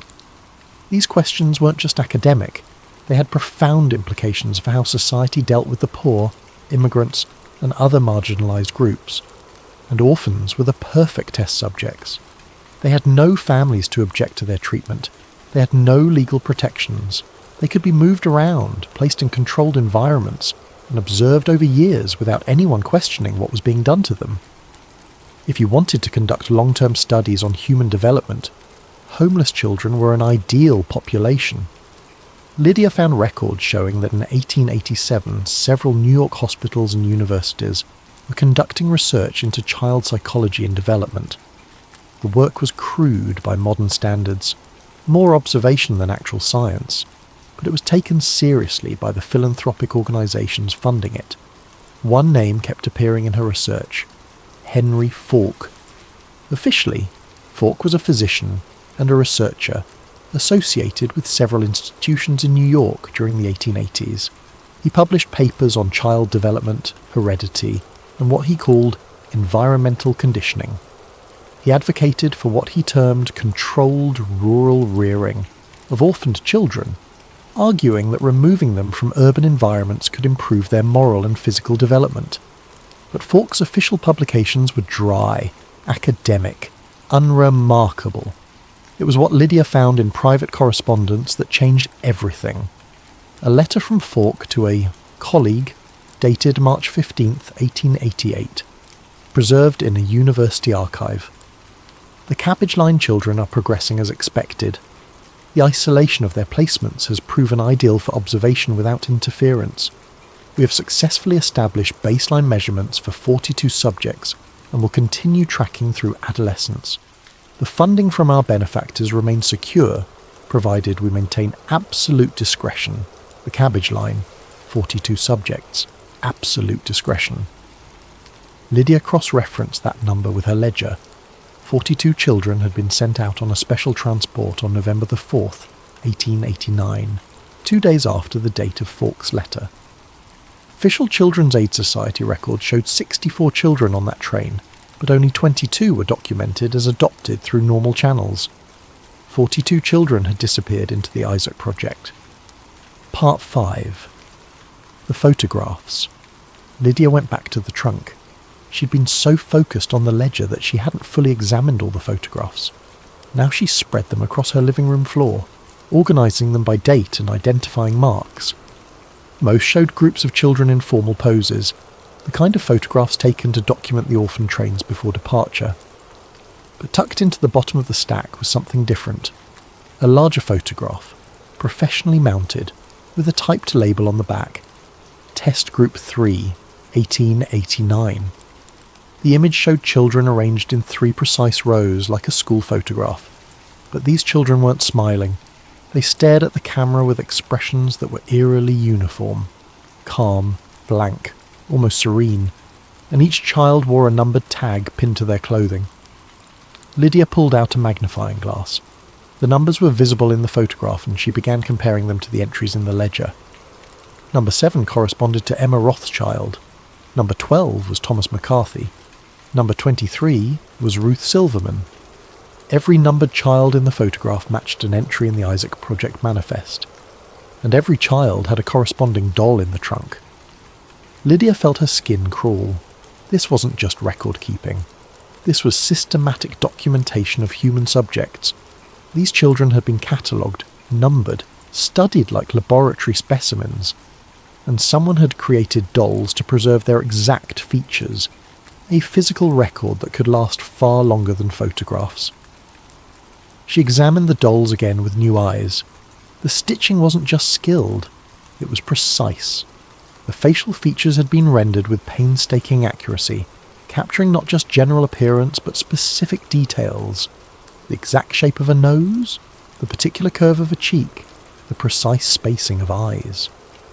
Whoever made these dolls had spent hours studying each child's face. In the age before reliable photography was widespread, before photocopying or digital records, these dolls would have been the most accurate way to preserve what someone looked like. They were three-dimensional maps of human faces, but why create them at all? Why was it so important to preserve these children's exact appearances? The answer came to Lydia slowly, sickeningly. If you were conducting a long-term study of human development, you'd want to track changes over time. You'd want to be able to compare how subjects looked as children versus how they appeared as adolescents or adults. You'd want a baseline, a permanent record of their starting point. These dolls were baselines. They were the control samples in a massive human experiment. Part 6. The cover-up. Lydia decided it was time to go public with her findings, but first she needed to verify everything she'd discovered. She needed access to the original Children's Aid Society records, the ones that should have documented these special transfers. She started with the National Archives in Washington. She took the train down, bringing copies of her ledger and some of the less fragile letters. She had an appointment scheduled with the head archivist of the social welfare collections. The building was imposing, all marble and authority. Lydia felt small walking through the massive doors, but she reminded herself why she was here. For Emma Rothschild, for Thomas McCarthy, for the 42 children who deserved to have their story told. The archivist, a woman named Patricia Odenkirk, met her in a sterile research room. She was probably in her early 60s, with severe grey hair pulled back and reading glasses on a chain around her neck. "Miss Crane," she said, shaking Lydia's hand with a grip that was surprisingly firm, "I understand you're researching the orphan train movement. Specifically, I'm looking for records related to special placement programs operated by the Children's Aid Society between 1885 and 1895, Lydia said, pulling out her documentation. I have reason to believe there were experimental programs that aren't well documented in the existing literature. Patricia's expression didn't change, but something flickered behind her eyes. What kind of experimental programs? Long-term observational studies of child development, placements made specifically for research purposes rather than humanitarian ones. Lydia laid out the ledger photocopies. I found this manifest in a private collection. It references something called the Isaac Project and lists transfers that don't appear in any public records. Patricia examined the documents, her face carefully neutral. Where did you say you found these? A private estate. The papers had been preserved in storage for over a century. I see. Patricia set down the papers. Miss Crane, the Children's Aid Society records we have here are quite extensive. If there was a program by this name, it would be documented. That's what I'm hoping to verify. I'd like to request access to the special transfer, manifests from November 1889, and any correspondence or internal memos that mention research programs or those files are restricted. Lydia blinked. I'm sorry. The files you're requesting are marked as restricted access. Patricia's tone was professional, almost rehearsed. They require departmental approval before they can be viewed. Which department? That's not specified in our system. Then how do I get approval? Patricia stood, gathering the photocopies. I'll need to make some inquiries. This will take time, Miss Crane, perhaps several weeks. I can wait. I'll stay in Washington if I need to. That won't be necessary. I have your contact information. We'll reach out when we have clarity on the access requirements. Lydia felt herself being dismissed. Miss Odenkirk, these are historical records. They're over a century old. What possible reason could there be for restricting access? Privacy concerns, most likely. The Children's Aid Society dealt with minors, and even historical records can contain sensitive personal information. The children in these records are dead. Their children are probably dead. We're talking about events from 1887. Patricia's expression hardened slightly. Nevertheless, the restrictions exist. I don't make these rules, Miss Crane. I simply enforce them. Can you at least tell me who placed the restrictions? When were they implemented? That information isn't readily available, but it exists. A pause. I would need to research it. Then please do, because what I've found suggests that children were used as experimental subjects without consent, and someone has been working very hard to keep that information buried. Lydia stood, matching Patricia's height. Those children deserve to have their story told, and I'm going to tell it, with or without access to these files. Patricia's face was unreadable. I'll make my inquiries. Good day, Miss Crane. Lydia left the National Archives feeling both frustrated and energised. The resistance she'd encountered only confirmed her suspicions. If there was nothing to hide, why restrict access to century-old documents? She tried university archives next. Columbia first, since Falk had been affiliated with them during the crucial years. The Special Collections librarian at Columbia was more helpful, or at least seemed to want to be. His name was James Chen, a graduate student working part-time while finishing his doctorate. Falk's employment records should be in the administrative archives, James said, pulling up the catalogue on his computer. Let me see what we have. He clicked through several screens, his expression growing confused. That's odd. What? The catalogue shows entries for 1881 through 1884, then picks up again in 1891. But the years in between, they're listed as materials destroyed, fire of 1956. I know, Lydia said. But surely there would be duplicates, copies of employment contracts, payroll records, anything. James kept clicking. There should be. Personnel files were typically kept in multiple locations, but it looks like everything from that period is gone. Not just Falk's records, a whole range of faculty files from 1885 to 1890. Just those years? Yeah. And that's suspicious because the fire in 1956 was limited to one building. It shouldn't have affected multiple archive locations. Lydia leaned forward. So what you're saying is, someone purged these records deliberately, made it look like fire damage, but actually went through and removed specific years from multiple collections. James looked at her with genuine interest. What are you researching that's got someone this worried? Lydia made a decision. She trusted this kid. He had the right instincts, and he clearly wasn't part of whatever cover-up had happened in the 50s. She told him everything. When she finished, James sat back in his chair, his eyes wide. Holy hell! That's huge! That's unethical human experimentation on children. That's a massive story. I know, but I need more proof. I need to find out who scrubbed these records and why. Give me a few days, James said. I know some people in other departments.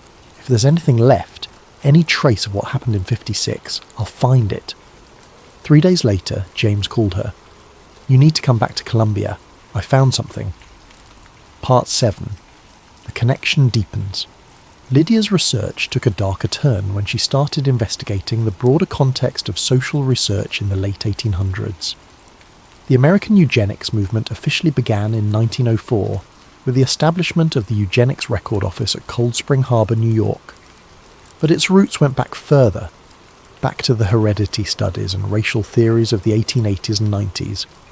Researchers during that period were obsessed with the idea that social problems, poverty, crime, mental illness, were inherited traits that could be bred out of the population through selective reproduction. They believed that inferior stock could be improved through careful management, or that superior genetics could be identified and promoted. This wasn't fringe thinking. It was supported by major universities, funded by wealthy philanthropists, and endorsed by prominent scientists. It was the mainstream consensus among educated elites, and orphans were central to this research. If heredity determined character and ability, then studying orphaned children could reveal whether environment could overcome bad breeding. If you took children from inferior stock, poor immigrants, criminals, the morally degenerate, and raised them in controlled environments, would they turn out better than their parents? Or would their bad blood win out? The Isaac Project, Lydia realised, might have been an early attempt to answer these questions. Take children with unknown or problematic backgrounds. Place them with isolated rural families willing to raise them according to specific guidelines. Monitor them over years or decades. Compare their development to baseline measurements. Record everything. It would be a massive long-term study of nature versus nurture, conducted on human subjects, who had no ability to consent and no protection under law, and it would require absolute secrecy, because even in the 1880s, there would have been public outcry if people knew children were being used as laboratory specimens. Lydia found hints of this in the historical record. References to special placement programs in Children's Aid Society annual reports. Vague mentions of observational research in philanthropic foundations' grant records. Acknowledgements in academic papers thanking unnamed benefactors for funding longitudinal studies of child development. But nothing concrete, nothing explicit. Just shadows and suggestions, carefully crafted to be plausibly deniable. The only hard evidence was the trunk she'd found. The dolls, the photographs, the ledger, evidence that someone had tried very hard to destroy. Part 8. The survivors. Lydia decided to approach the problem from a different angle. If 42 children had been placed through the Isaac Project, and if some of them had survived to adulthood, there might be descendants. People who'd grown up hearing family stories about mysterious origins, adoptions that didn't quite make sense, relatives who appeared out of nowhere in the 1880s with no explanation. She put out calls on genealogy forums and historical society message boards, carefully wording her requests to avoid sounding like a conspiracy theorist. She was researching the orphan train movement, she explained, looking for families whose ancestors might have been placed through special programs, interested in unusual adoption stories from the late 1800s. The responses started slowly, then picked up momentum. A woman in Kansas whose great-grandmother had been brought to the state as a child in 1888, placed with a farming family despite having no orphan train documentation. A man in Nebraska whose ancestor appeared in the 1890 census with an approximate age and no birth record, living with a family who claimed to have adopted him from the East, but could provide no paperwork. A woman in Iowa who'd been researching her family tree and found a gap. A child who arrived in 1889 with one name but was buried 70 years later under a completely different identity. The stories were remarkably similar. Children appearing with minimal documentation, families who were tight-lipped about the circumstances, origins that didn't quite add up, and in several cases, odd details about the families who took these children in. They were unusually isolated, often childless, sometimes people with backgrounds in education or medicine. Exactly the kind of families you'd choose if you wanted controlled environments for long-term observation. Lydia cross-referenced the names and locations with her ledger. Not all of them matched. Some of the stories were probably just normal orphan train placements, the kind of routine adoptions that happened thousands of times. But several lined up perfectly. Emma Rothschild, listed in the ledger as placed with a family in rural Kansas in 1888, matched the great-grandmother of the woman who'd contacted Lydia. The locations, dates and ages all corresponded. Lydia reached out to the woman, asking if she'd ever heard any unusual stories about her great-grandmother's adoption. The response came 2 days later. Funny you should ask. My grandmother, Emma's daughter, used to tell me that her mother never talked about her childhood, except to say she'd been chosen for something special. She had a strange doll that she kept until she died, a handmade thing that supposedly looked just like her as a child. She told my grandmother that they had given it to her before she left New York so she'd never forget what she looked like. I always thought it was a weird thing to say. Why would you need a doll to remember your own face? Lydia felt chills reading those words. The families hadn't just received the children, they'd received the dolls too. Each child was sent with a physical record of their appearance, a baseline for comparison as they grew. It was more confirmation of what Lydia already suspected. The Isaac Project had been a systematic, long-term study of human development, and it had continued far longer than just the initial placement. Part 9. The Second Generation. The breakthrough came when Lydia found the second photograph. She'd been so focused on the image of the children that she'd overlooked another photo tucked into the ledger's back cover. It showed a group of adults, men and women in early 20th century clothing, standing in front of a building Lydia didn't recognise. The photo was dated on the back. Isaac Project Alumni, 1917. Alumni. Lydia studied the faces carefully. These were people in their 30s or 40s, well-dressed, professional-looking. They stood in formal poses, several holding objects that Lydia couldn't quite make out in the faded image. She scanned the photo at high resolution and zoomed in. One of the women held a doll, one of the dolls from the trunk, or one very similar, and the man next to her held what looked like a leather-bound ledger. Lydia's breath caught. She pulled out the photograph of Test Group 3, the children from 1889. She compared faces, looking for similarities, and there it was. A child in the front row of the 1889 photo, a girl marked with the number 15, had a distinctive birthmark on her left cheek, visible even in the faded silver nitrate print. And one of the women in the 1917 photo had the same mark, in the same location, aged 30 years. Number 15 from the Isaac Project was standing among the alumni in 1917, holding a doll that looked exactly like her childhood self. The implications made Lydia's head spin. The project hadn't ended when the children were placed. It had continued throughout their lives. They'd been monitored, tracked, studied from childhood through adulthood, and at least some of them had been brought back into the program, not as subjects, but as participants, as researchers themselves. It was generational. The children who'd been studied had become the ones doing the studying. Lydia looked again at the caption. Continuing the work. What work? What had they been trained to do? And more disturbing, were they victims who'd been indoctrinated into perpetuating their own abuse? Or had some of them genuinely believed they were part of something important, something that justified what had been done to them? She thought about the eugenics movement, how it had grown from fringe theory in the 1880s to mainstream science by the early 1900s, how it had influenced policy, shaped laws, led to forced sterilization programs that wouldn't be fully dismantled until the 1970s. What if the Isaac Project hadn't just studied children? What if it had created believers, people raised from childhood to accept eugenic theories as truth, to see themselves as data points in a grand experiment, to carry that ideology forward into the next generation? The scariest part was how successful it might have been. Many of the adults in the 1917 photo looked prosperous, educated, respectable. If the goal had been to prove that children from inferior backgrounds could be improved through controlled rearing and careful monitoring, these alumni might have been presented as evidence of success. Look, the researchers could say, "We took street children and orphans and turned them into productive citizens. Our methods work. Never mind the loss of identity. Never mind the lack of consent.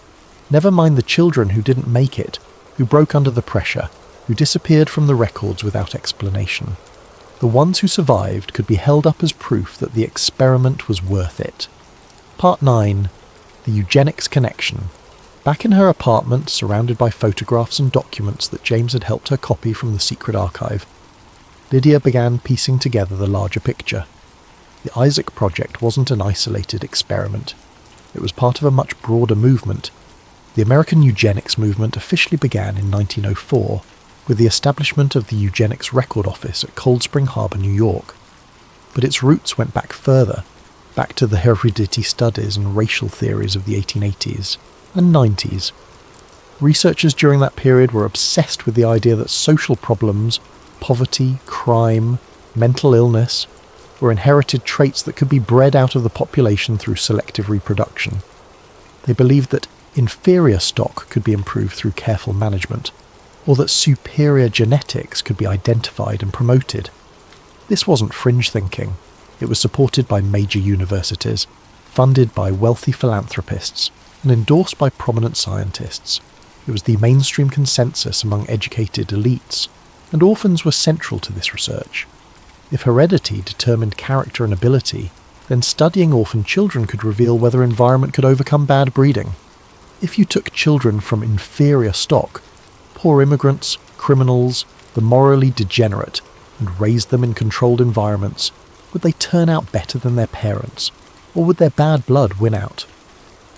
The Isaac Project, Lydia realised, might have been an early attempt to answer these questions, a prototype for the larger eugenics programs that would follow. Take children with unknown or problematic backgrounds, Place them with isolated rural families willing to raise them according to specific guidelines. Monitor them over years or decades.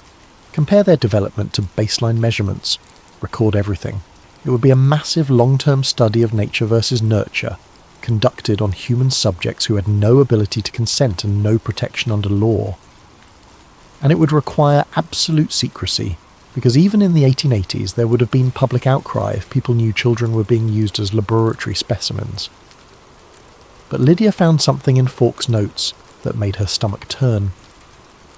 A passage dated September 3rd, 1891. Subject 7's failure to thrive raises difficult questions. The child came from documented criminal lineage, father imprisoned for theft, mother a known prostitute.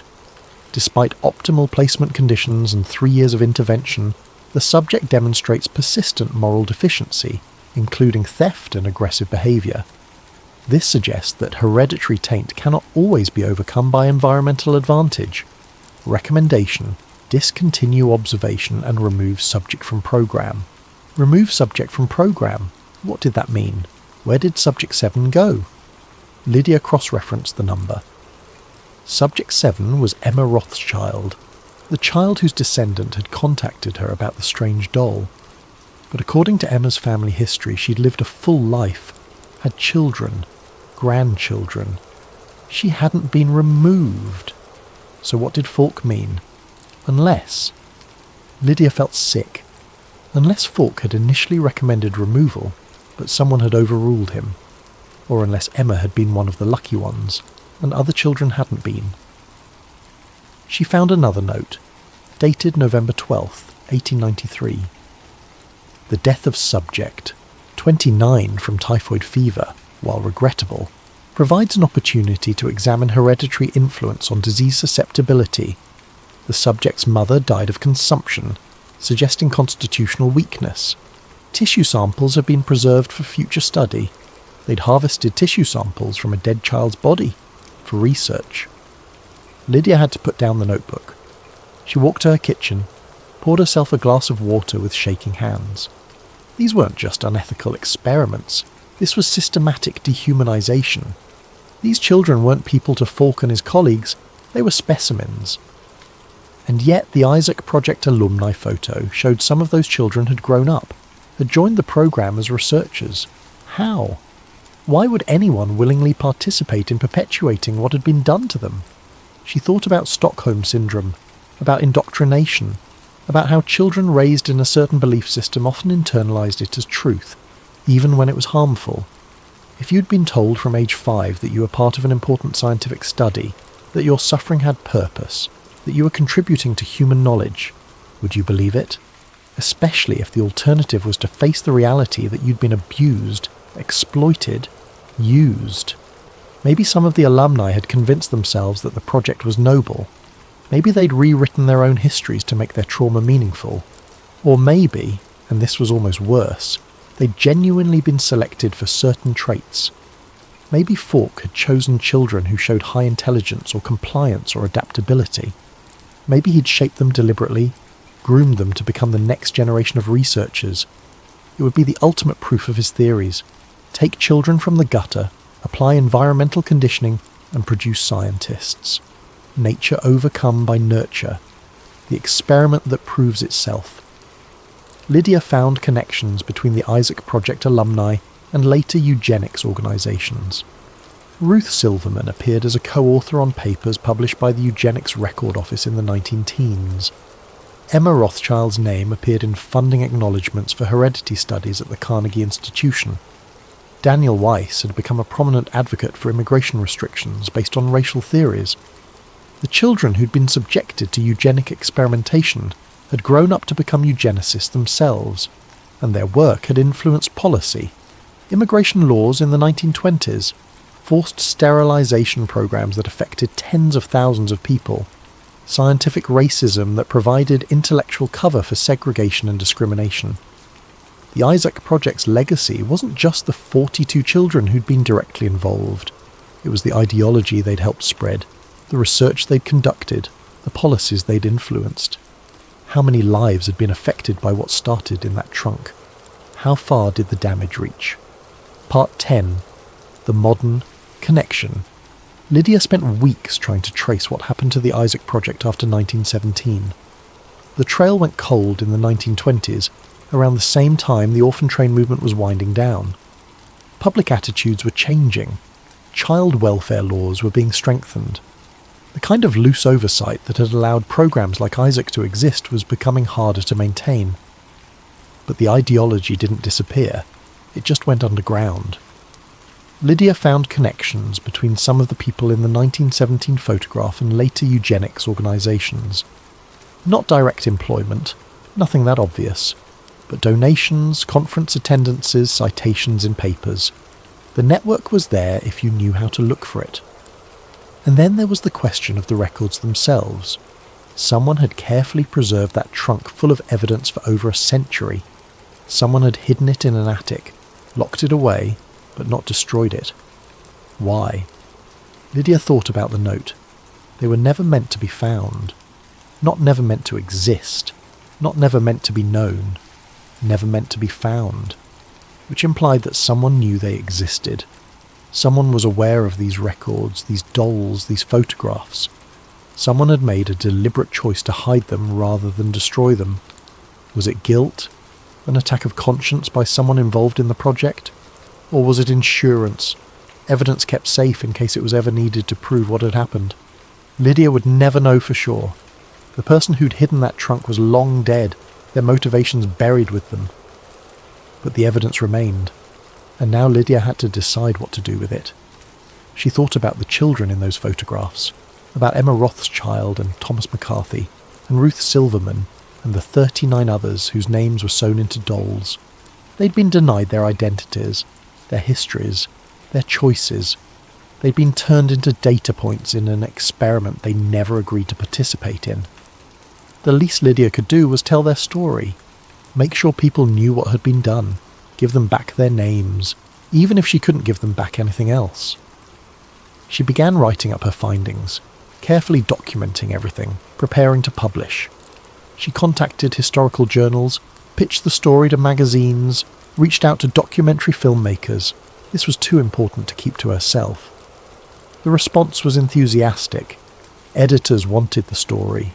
Producers wanted the rights. Academics wanted to collaborate on further research. Lydia felt like she was finally doing something right, finally giving these forgotten children a voice, and then the message arrived. Part 11, The Warning. It came through her email on a Tuesday morning. Lydia had been up late working on her manuscript, had finally gone to bed around 3 a.m. She woke to find the message waiting, sent at 4:37 while she slept. The sender address was just random. Characters: xk9tune7f7del securemail.org. No subject line. The message was brief. We remember the children. We remember you found us. Stop digging. Lydia's coffee mug froze halfway to her lips. We remember you found us. Not found them. Found us.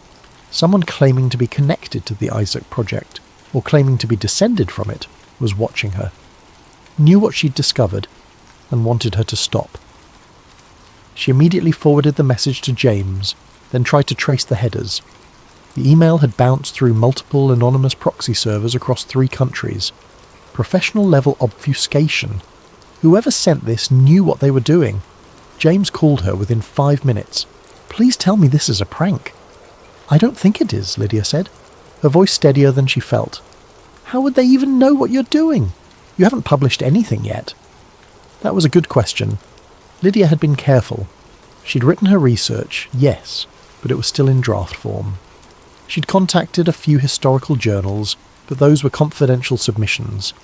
The only people who knew the full scope of what she'd found were James, a few genealogy forum members who'd shared family stories, and the archives, Lydia said suddenly. When we were in that building in the Bronx, what if there were cameras? The place looked abandoned.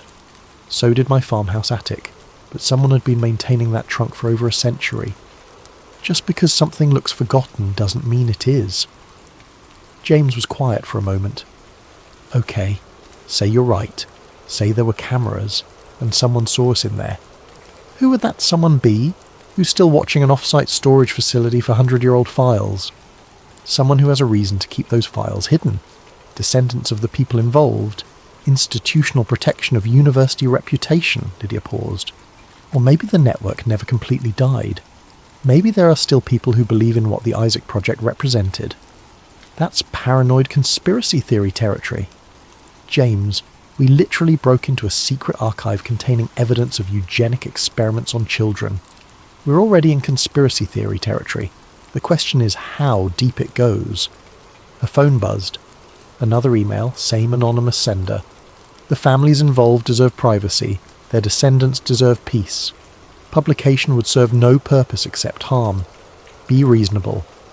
Lydia read it aloud to James. That's a threat, he said. Vague, but definitely a threat. You need to go to the police. And tell them what? Someone sent me emails asking me not to publish historical research. That's not a crime. It's harassment. It's 2 emails. The police won't do anything. Lydia got up, started pacing. But whoever sent these thinks they can scare me off, which means they're worried, which means what we found is damaging enough to matter. Or it means they're dangerous and you should back off, Lydia thought, about the dolls lined up on her desk, about Emma Rothschild and Thomas McCarthy, and all the others whose names had been erased, whose lives had been used as data points, who disappeared into a system designed to exploit them. I can't back off. These children deserve to have their story told. These children are dead, Lydia. You're alive. Stay that way. She appreciated his concern, but she'd already made her decision. I'm not stopping, but I am going to be more careful. Over the next few days, Lydia took precautions. She backed up all her research to multiple cloud services. She sent copies of her key findings to trusted colleagues with instructions to publish if anything happened to her. She varied her daily routine, checked for anyone following her, kept her apartment door locked. Maybe she was being paranoid. Maybe the emails were just some internet troll who'd seen her posts on genealogy forums and decided to mess with her. But she didn't think so. On the 4th day after the first email, Lydia noticed a car parked across from her apartment building. A dark sedan with tinted windows, the same car she'd seen yesterday in the same spot. When she walked to the corner store that evening, the car was still there. When she returned an hour later, it was gone. The next morning it was back. She called James. I think someone's watching my apartment. Did you get a license plate? I tried. The angle's wrong from my window. I'm coming over. He arrived 20 minutes later, and together they watched from her living room window. The car sat there for another hour, then drove away. No one got out. No one approached the building. It was just watching. This is getting serious, James said. You should consider stopping, at least temporarily. Or I should accelerate, get everything published before they can stop me. Lydia, think about it. They're not trying to discredit my research. They're not claiming it's false or exaggerated. They're just telling me to stop, which means they know it's true and they know it's damaging. The best defense I have is to get it out there. Once it's public, there's no point in silencing me. James looked worried, but he nodded. Okay, then we move fast. I'll reach out to my contacts at academic journals, see who can fast-track peer review. You finish the manuscript. We flood the zone. Multiple publications, multiple platforms, all at once. Make it too big to suppress. Agreed. That night, Lydia worked until dawn, refining her arguments, strengthening her evidence, preparing her exposé. She was so focused that she almost didn't hear the sound. A soft scraping at her apartment door. She froze, listening. It came again, metal on metal. Someone was trying to pick her lock. Lydia grabbed her phone, dialed 911 and spoke in a whisper. Someone is trying to break into my apartment. The scraping stopped. Footsteps in the hallway, moving away quickly. By the time the police arrived 15 minutes later, whoever it had been was long gone. The officers took a report, checked her lock for damage, there was none. Whoever it was had been skilled, and told her to call if anything else happened. After they left, Lydia sat in her living room with all the lights on, unable to sleep. The message was clear. Someone could get to her. Someone wanted her scared. But fear could work both ways. If they were this desperate to stop her, it meant she was onto something real, something worth protecting at all costs, which meant she was close to the truth. and that made her more determined than ever to expose it. Part 12. The publication. Lydia didn't stop digging. If anything, the threats made her work faster. She and James coordinated a simultaneous release strategy. Her peer-reviewed article would be published in the Journal of Social History. A popular history magazine had agreed to run a feature story. A documentary producer was already assembling footage. And Lydia had posted preliminary findings on her professional blog, with links to source materials and photographs. The day the article went live, Lydia's inbox exploded. Media requests, interview offers, academic colleagues expressing shock and support, genealogists reaching out with new leads, and buried among the legitimate messages, more threatening emails from anonymous senders. You've made a terrible mistake. Some histories should stay buried. Consider what you've done to these families. Lydia read each one, documented them, and kept working. The threats confirmed what she already knew. She'd exposed something people with power wanted hidden. The response from the academic community was overwhelming. Other historians came forward with pieces of the puzzle they'd found over the years, fragments of evidence that hadn't made sense until now. Together, they built an even more complete picture of the Isaac Project and its connection to the broader eugenics movement. A genealogist in California discovered that one of the Isaac Project financial benefactors had also funded the Eugenics Record Office. A researcher at Yale found correspondence between Henry Falk and Charles Davenport, a leader of the American eugenics movement. The connections kept multiplying, but the most powerful responses came from the descendants. A woman in her 70s reached out crying as she told Lydia that her grandmother had been Subject 18. All her life, her grandmother had insisted she'd been part of something special as a child, but could never explain what. She'd kept a strange doll that looked like her as a girl, told fragmented stories about being observed and measured, but the family had dismissed it as confusion or fantasy. "Thank you for making her real," the woman said through tears. "Thank you for proving she wasn't imagining it. She told the truth, and nobody believed her." A man from Nebraska shared his great-uncle's journals, which described being selected for a rural improvement program and being sent to live with strangers who recorded everything he did. The family had thought he was exaggerating or seeking attention. Now they understood he'd been documenting his trauma.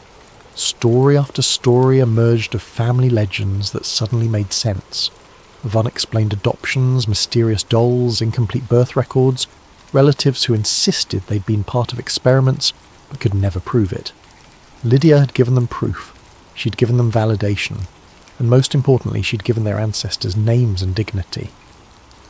The Children's Aid Society issued a statement acknowledging that certain historical practices did not meet modern ethical standards, and pledging to cooperate with researchers seeking to understand this difficult chapter in their history.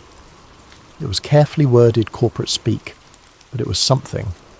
Columbia University issued a more substantial response, announcing they would open their restricted archives for scholarly research and establish a fund to support investigation into historical abuses in social science research.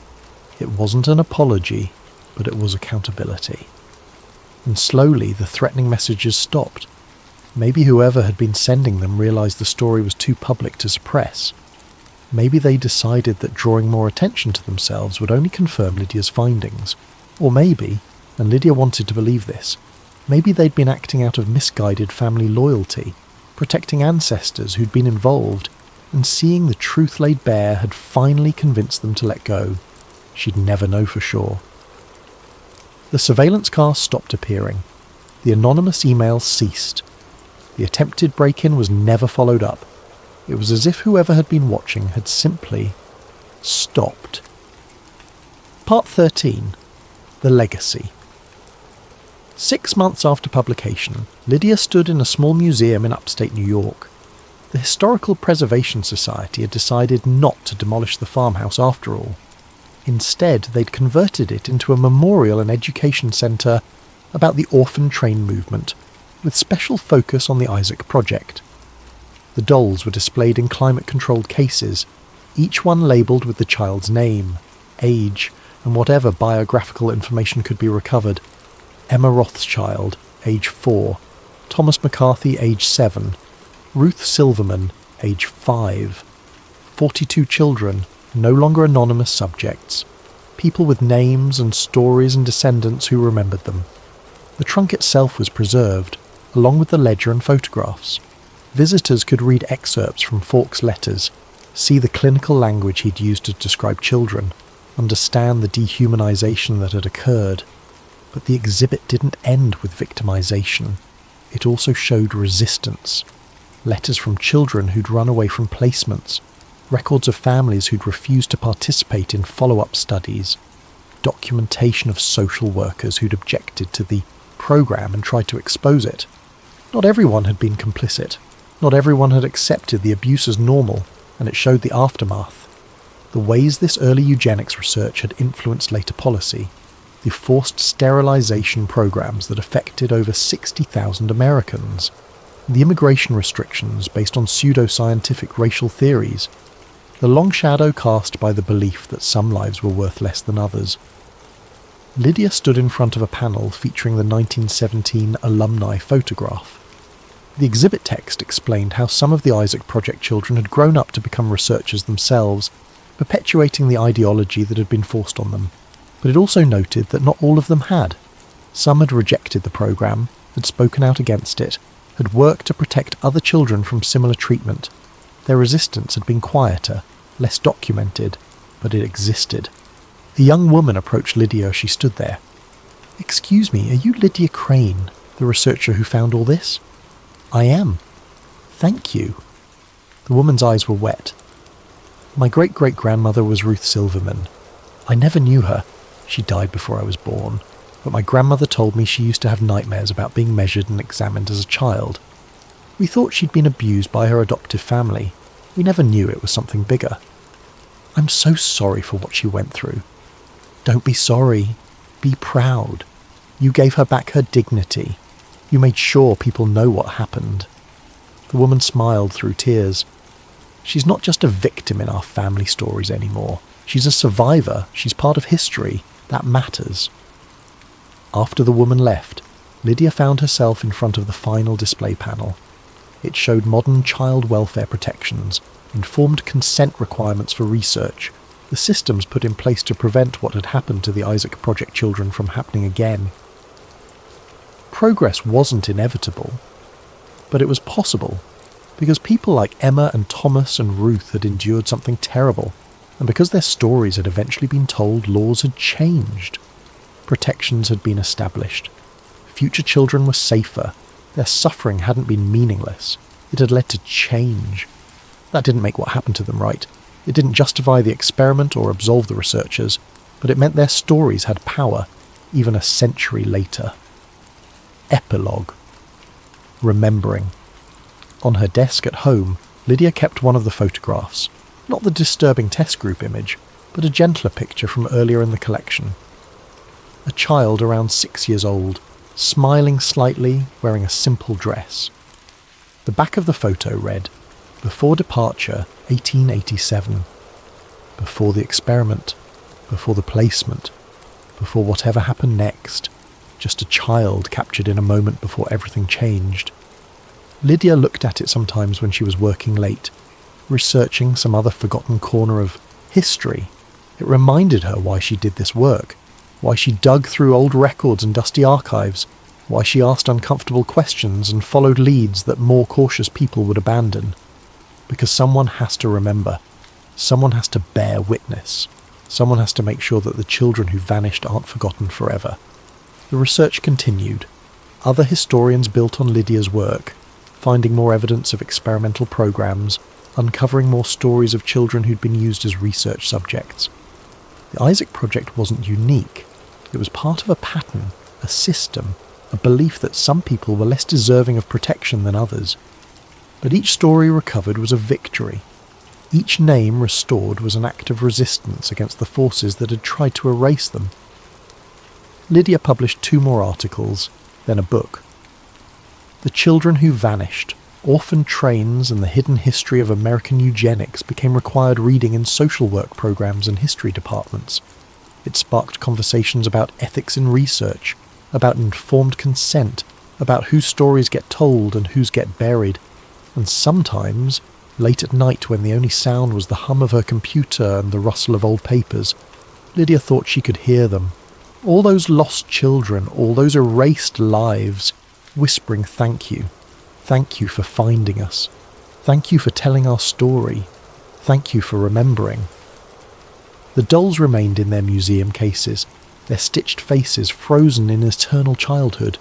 School groups toured the exhibit, learning about a dark chapter in American history. Researchers consulted the archives, building on Lydia's work. Descendants visited, connecting with ancestors they'd never known existed. Emma Rothschild had descendants who knew her name now, who understood where she came from, who recognised her trauma as real. Thomas McCarthy's story had been told in academic journals and popular history books. Ruth Silverman was no longer just Subject 23, but a person with a life and legacy. They were children who were used as experimental subjects in an era when such things were possible. They were victims of a system that valued scientific curiosity more than human dignity. They were forgotten for over a century, their stories buried under layers of institutional secrecy and deliberate destruction of evidence. But they're remembered now, their faces preserved in fabric and thread by someone who either felt guilty enough to document the crime or was proud enough to preserve the achievement, have become a testament to their existence. They were real, they mattered, and their story, however dark and disturbing, is part of American history. A history that must be remembered so it can never be repeated. The children who vanished have been found, and their story will not be forgotten again. One final note appeared in Lydia's research files, added months after the initial publication. She'd found it in an auction of estate materials from a descendant of one of the Isaac Project benefactors, a letter from Henry Falk, dated December 24th, 1922, near the end of his life. I have lived long enough to see my work discredited, my theories questioned, my legacy tarnished. Perhaps rightly so. I believed we were advancing human knowledge. I believed the children would benefit from our intervention. I believed the ends justified the means. I was wrong. They were not subjects. They were children. They deserved better than to be measured and observed and catalogued like specimens. They deserved to be loved, protected, allowed to simply be. If there is any mercy in this world, perhaps someday someone will find the records I've hidden, will tell the true story of what we did, and will ensure it never happens again. That would be the only worthwhile outcome of all this terrible work. Even Falk, the architect of the experiment, had come to regret it. Too late to help his subjects. Too late to undo the damage. But perhaps early enough to leave a record, to ensure that someday the truth would emerge. Lydia had found that record. She'd told that truth.